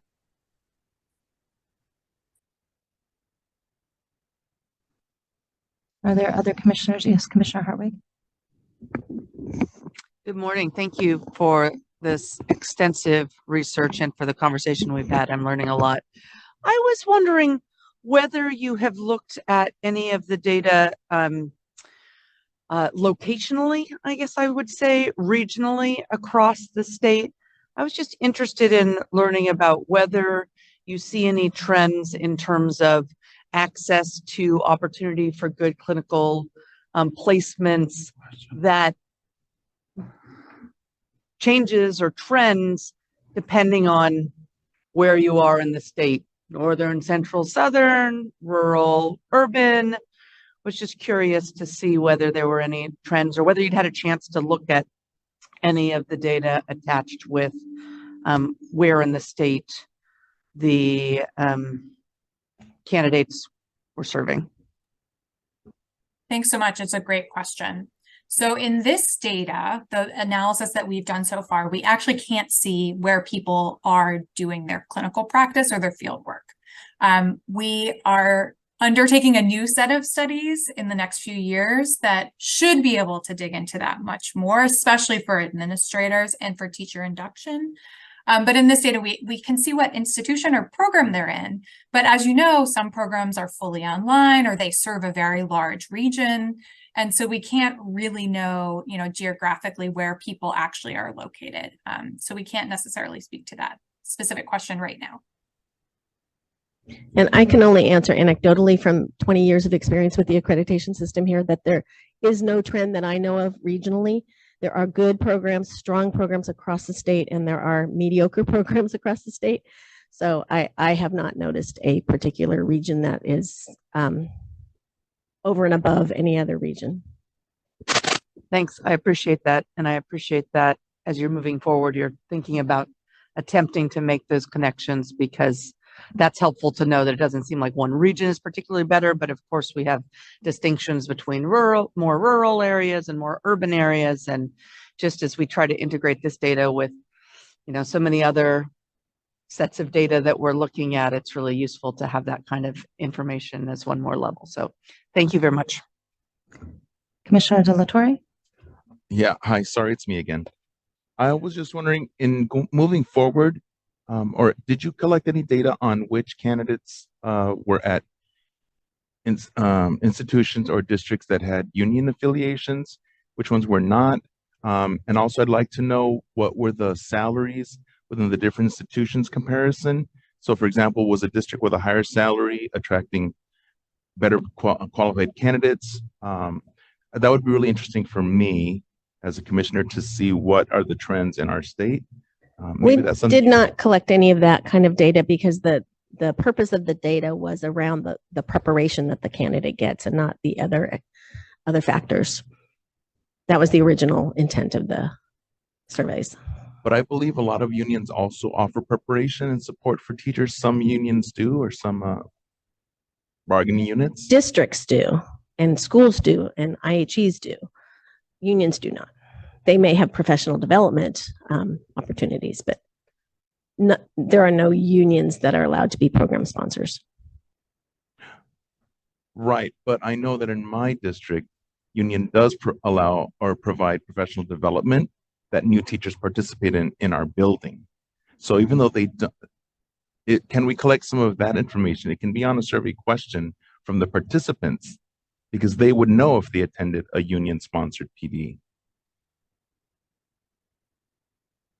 I think we'd have to figure out if that's within the commission's purview or not. There have been, kind of when we go to the teacher induction, there have been a lot of conversations we've had about the role of the employer versus the role of the induction program.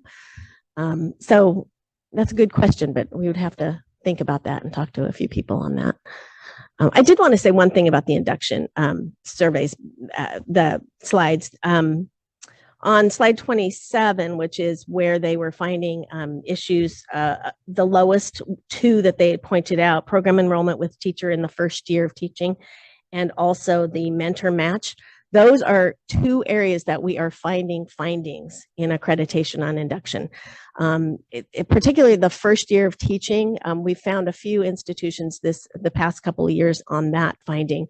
And it comes down to a district telling, maybe it's a consortium and it's a particular school within that consortium that says, we don't want our first year teachers participating in induction. They have enough to do. So we have to tell them, we have to work with them to say, no, this is actually for your first year teachers. So we have found some of those issues, and the same thing with the mentor match. And we've been working on, there are areas of the state where it's really hard to match. You have a music in a rural area or something like that. And so Karen Sacramento has done a really good job of working with, if you don't have a credentialed teacher that can be the perfect match, then what is the system of support around that candidate? How can you tap into other resources around that? So those are two areas that are fairly common findings, or at least have arisen in the last couple of years. So it's good to see that on this because it reflects what we're seeing in accreditation. And I actually had a question I was waiting on, but it connects directly to what you just said. So I'm going to jump in my own line here. The information we just saw, I loved that it highlighted the importance of that the teacher, that the field experience and the mentor teachers and the supervising teachers, because for years that's been a huge concern of mine, is that I don't think we know enough about that. And I know that this is just, we can only ask so many questions, but to me, it just highlights the need for us to look at, I think we need more data on what are those matches like. I mean, I know anecdotally that it's not always good, and that sometimes, there's a huge range in the quality of those relationships. And some of that gets back to the question you brought up about, it's a site-based decision, it's an employment decision. But if you're asked to supervise a teacher and you're given no time within your workday to do that, it's on top of your full-time commitments to everything else. How can that possibly be? How can you possibly do everything you need to do to support that candidate? And, we have a lot of districts that have full-time teachers on special assignment and coaches. And again, the range of quality in those programs is so huge. And I bring this up frequently. It's my dream someday we'll have some way of recognizing or authorizing, like a teacher coach authorization or something like that, which would not only allow us to have a little bit more, I think, control over the quality, or at least some expectations on the quality of those relationships for both induction and supervising teachers, but would also allow us to collect some demographics, because I don't think we have any data on the demographics of the people who are providing that supervision and support. And that would be really interesting, I think, too, is how are our new teachers coming in? Are they being matched with people, who are they being matched with? And so to me, this just, again, highlights the importance of that relationship and how much we don't really know about what goes on in that world. So thank you for letting me indulge my question there. And I don't know if you have an answer to that, because I think it was more of an aspiration than a direct question. But if you have anything to add to that before I let the rest of, I think I'll jump back to my line here in a minute. I don't have an answer, just to say I echo your interest is not strong enough word. I've long thought that the mentor component has been sort of not given enough attention. We need to support those mentors. They already have a full load in their classrooms and they're doing their own thing, so any way we can get at that important relationship, I think, would be helpful. So I totally I'm on board with what you had to say. Thank you. Thank you for at least validating my concern. So I know Commissioner Brown and then Commissioner Heredia. I thought I saw, Commissioner Simmons, I'm sorry, was before Commissioner Heredia. So I'll go in that order. Thank you. Thank you so much for bringing this item to us and this opportunity to learn more about our program completers and their experiences. This is really powerful. And I feel affirmed in what the data is telling, because in my gut for many years, I have believed that a robust clinical practice with great support, candidates feel prepared. So it's nice now that I have the data to support my hunches. So thank you for that. And this has really stirred up my crockpot nature. I'm on a high simmer about how we leverage this tool that we already have in place to find out some of the questions we still are grappling with. And, I mentioned yesterday about a different issue, how do we know what candidates need? How do we know what their challenges are from their perspective?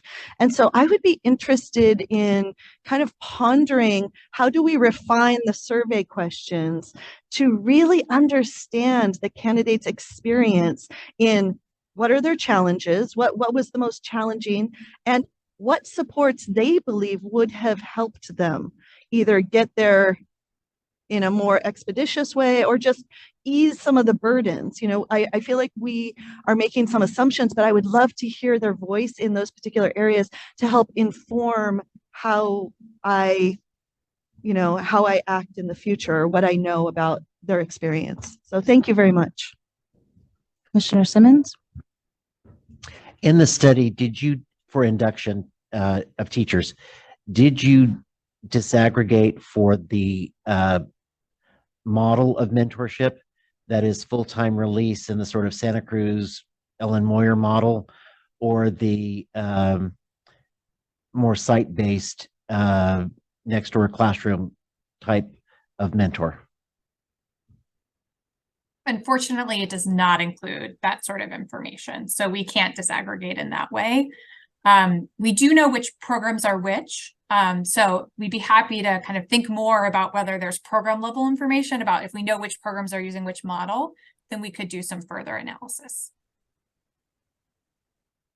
And I would echo that would be really interesting data to be able to see if we are able to tease that out. So, and I think we collect that data, Erin, in our ADS system, but we'll go back and look. Okay, thank you. Thank you. Commissioner Heredia. Thank you. Thank you to our partners for this amazing report. And so it raises so many questions if you keep reading and reading, and but we won't share all of them with you because you've already got your hands full, and so does our staff here too. I want to echo what Commissioner Klatt said about the idea of looking at who is the cooperating teacher or the mentor teacher. I also think that, sometimes in schools where there are not a large number of teachers that have been teaching for 5+ years, you're reduced to placing teachers, the new candidates, the pre-service teachers with those with less experience. So, but sometimes that you're forced to do that just given the area, the area where student teachers are placed. I'm also down the road kind of interested looking at the idea of where the placements are in terms of, we know that, it's the findings on page 6 here, point out that students are, teachers, pre-service teachers feel like they're less prepared to work with English language learners and also probably students with special needs. So I'm wondering if, for example, sometimes in these placements, if it's a year-long placement, the candidates are left in the same classroom for the entire year versus other models where you are expected to be in one classroom the first semester or the second semester. So that might be something to look at, because if the findings are that maybe those that feel less prepared are in the same classroom where there's not a lot of opportunity to go and be and work with other students, especially the English language learners, right? And I know that the models that I've worked with is sometimes if you're really reduced to having to put the pre-service teachers in one room and one classroom for an entire year, at least designating so many hours for them to go and work with the special education teacher or to work with the English language, ELL teacher. So that might be something to look down the road. For me as an educator who got my credential seems like 100 years ago, but many, many years ago when we're still dealing with the issue of teachers not feeling prepared to teach English language learners. And I starting out as a brand new teacher myself, I was lucky. I was in a bilingual school, so that wasn't really an issue. But we've made great gains of addressing the needs of bilingual students. We've had, lots of good research, lots of practices, lots of programs, lots of teachers that have been trained to work with this population. So, but that population of teachers may be retiring. And so now we may be looking at, the preparation of new teachers to work with, who's in the classroom. So that's the other thing too. But I still worry about, I'm still worried about those 3 findings there. I expressed this yesterday, not feeling prepared to work with special needs students. I don't think I was prepared to work with special needs students when I first graduated from my credential program, but I do know I was English learners, but not special needs. But so those things still weigh on me very heavily, in terms of our work and the work in districts and schools, because it's been about, it could be 40 years that we're still addressing the same issues in education. So, but I want to acknowledge we've made great gains. I don't want to diminish all the hard work and how far we've come on that, because I have personally seen that growth. So thank you. One of the responses I was going to say is that some of these findings really need to get into the hands of educator preparation programs so that they can double down and look at their programs again and find out, are we doing enough? Can we do more? So I think getting the word out, they already look at their own data, but just knowing what the data is statewide and that there continues to be issues in these 3 areas. I know one of the other issues was working with families, and we've covered that very strongly in the PK3 credential, and I'm sure eventually in the new CDP. But we've been working with the National Association of Schools Community Family Engagement. Is that right? And they have a new framework for working with families that is a national framework that we probably need to get out so that institutions know about those frameworks for preparation programs. So there's a lot of work that we can still do to get the word out. Chair Shire. I know we probably need to wrap up this agenda item, but I just wanted to highlight the shout out. I think it was from Cheryl with the Educator Quality Center in the California State University system, where all campuses look at their assessment data in a very deep and systematic way. I share Commissioner Heredia's concern that we're still talking about lack of preparation for children with disabilities and English language learners, but rest assured that your higher ed prep colleagues stew about this and think about this and plan in terms of what to do about this on a regular basis. So I just needed to give voice to that. Thank you. Yes, Commissioner Tran. I just wanted to thank this report and this presentation as a recent program completer. I think this is really affirming to my experience. And I think it's affirming to all the work that the commission and what so many stakeholders in education are trying to do in California, that, celebrating the fact that so many new educators are from more diverse ethnic and cultural backgrounds, like celebrate that. That's so much of the hard work that you have been doing. So I just wanted to affirm that. I think it was, this data is really interesting because it's like, oh yeah, duh, like it's like more clinical hours, more support, and then just more making sure that teacher candidates' basic needs are met. And maybe that's kind of the assumption and backdrop of what this data is showing, or like maybe the story that's telling, but maybe not explicitly showing of like to what extent our teacher candidates' basic needs are being met. Like for example, I think it's intriguing and interesting that residencies have had the highest marks in terms of helping new teachers feel prepared, but only make up 10% of new teachers versus like internships. So what is that line of like providing basic needs in terms of grants or income versus is it actually a trade-off in terms of the quality of support in the clinical hours? So I think that's just like really interesting to pay more attention to. But is there something else? Is there something else about the data within residency programs that is not being said? So is it about the fact that residents are more likely to stay and commit to the area that they're being residents of? Or to what extent are the teachers raised in the area that they intend to be a resident in? And tying that to the staff and the mentors that are also part of those residency programs, are they committed to the areas that they want to teach and want to stay in? I feel like that's a really important part of that as well that might not be reflected in the data. So what are qualitative factors about this that we could find out more about or just uplift? And within that, making sure that we are prioritizing the preparedness for dual language preparation, bilingual authorization, and education specialist education.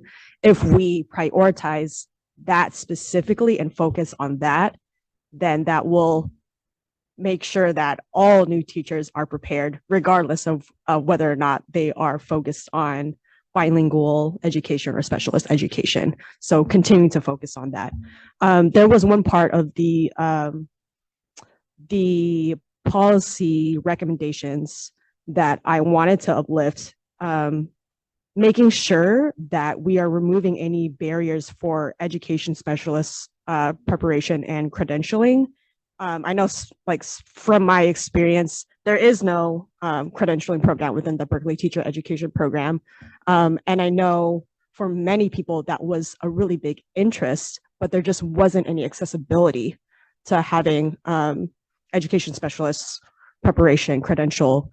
And I know that in the backdrop of COVID, that demand is going to be higher, and it's already such a high demand that there's just no there's no capacity being built So what can the commission do to make sure that you are supporting IHEs in creating more robust preparation programs to make sure that education specialists feel ready and prepared?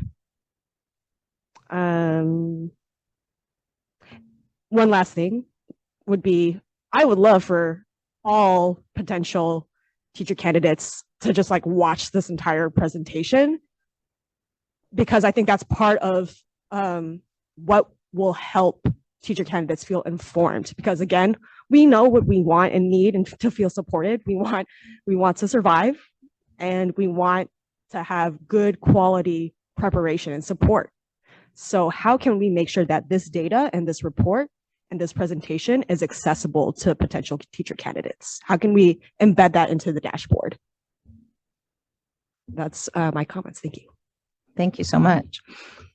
Do any other commissioners have questions or comments? Okay, this is an information item, so no action is needed. And I just want to add my thanks to the Learning Policy Institute for all of the work you did and your presentation and time here and walking through it with us. It really was informative and enlightening. So, oh, yes. Yeah, and just on behalf of Mary Sandy and myself, we also really want to thank you, Susan and Tara, for your work. It is so helpful to have data to help drive our decision-making and help us focus our future work, particularly because we do face challenges with the numbers we have that can even provide those supports to programs and things like that.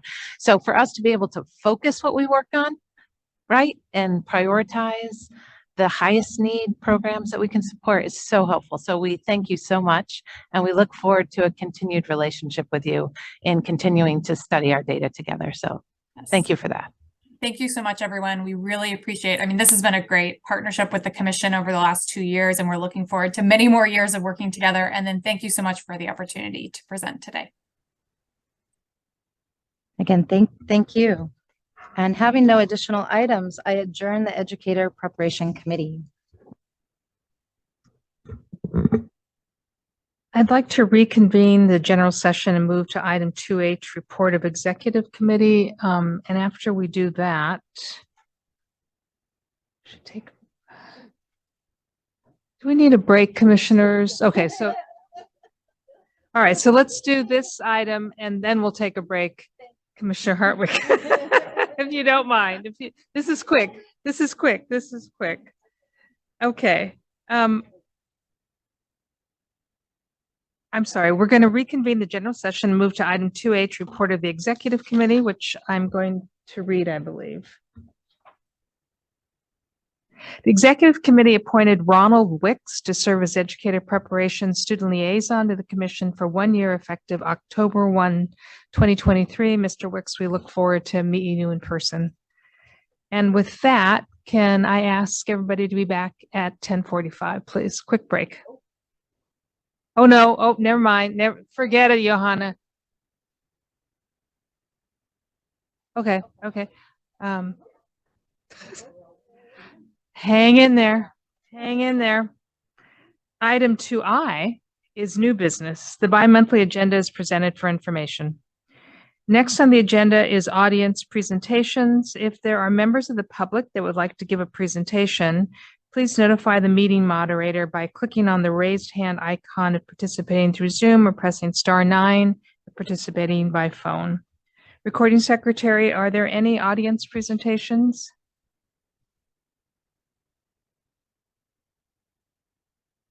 Shannon Jackson, please unmute your microphone and share your comment.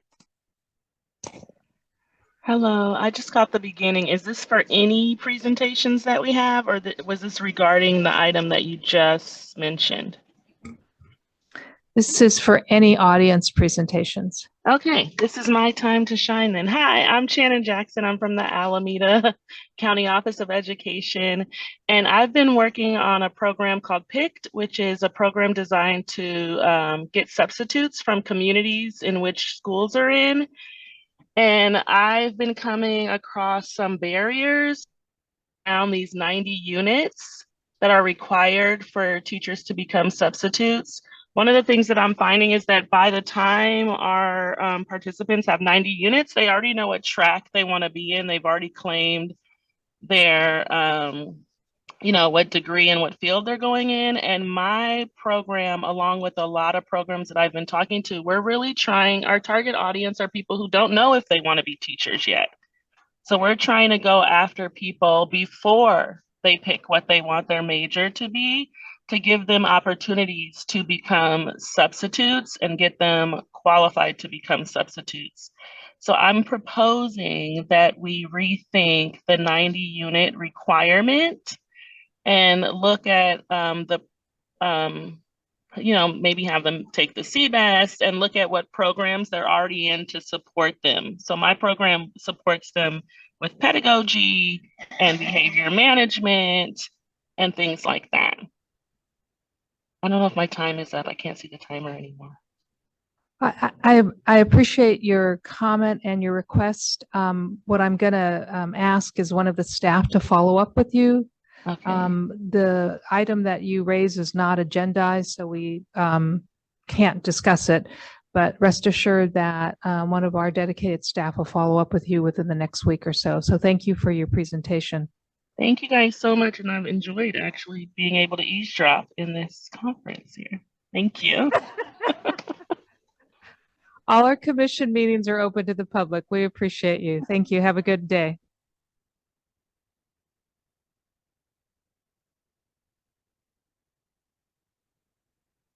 So now I will recess the general session. Members of the commission will go into closed session. The general session will reconvene after the closed session.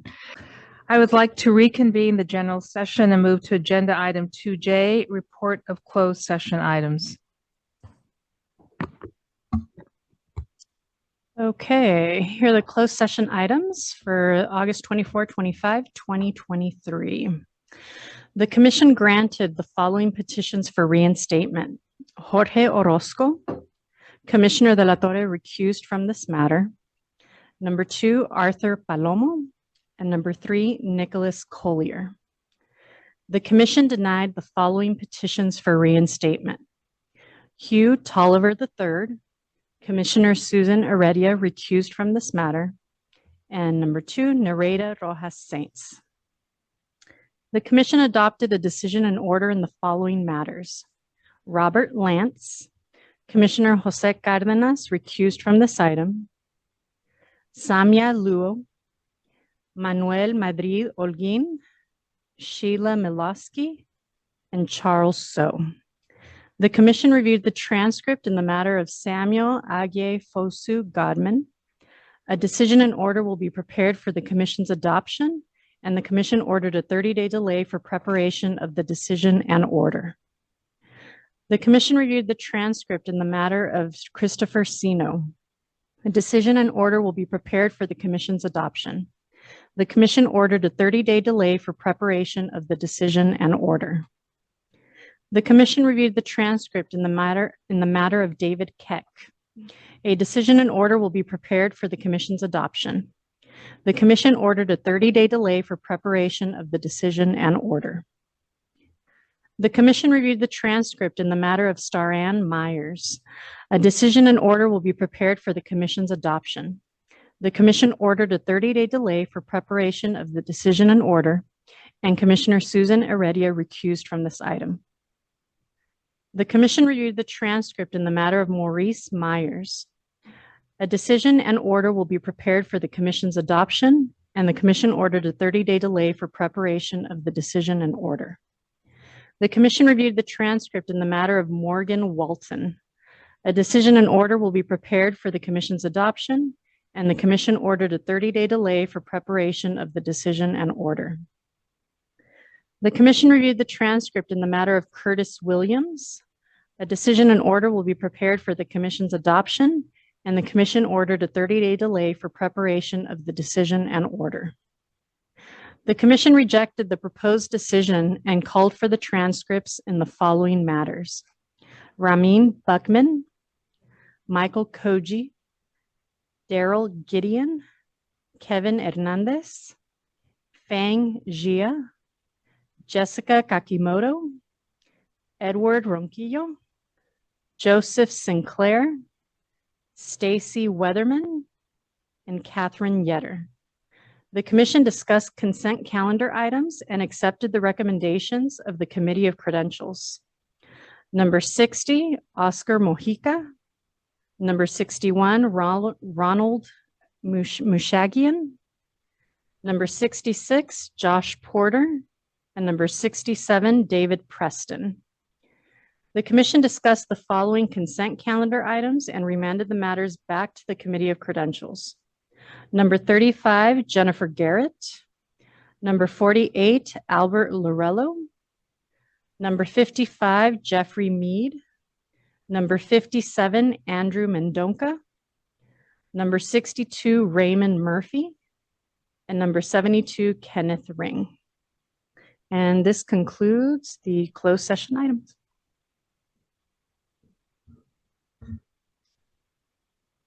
I now adjourn the August 2023 meeting of the Commission on Teacher Credentialing. The next meeting is on October 12th through 13th, 2023. Thank you.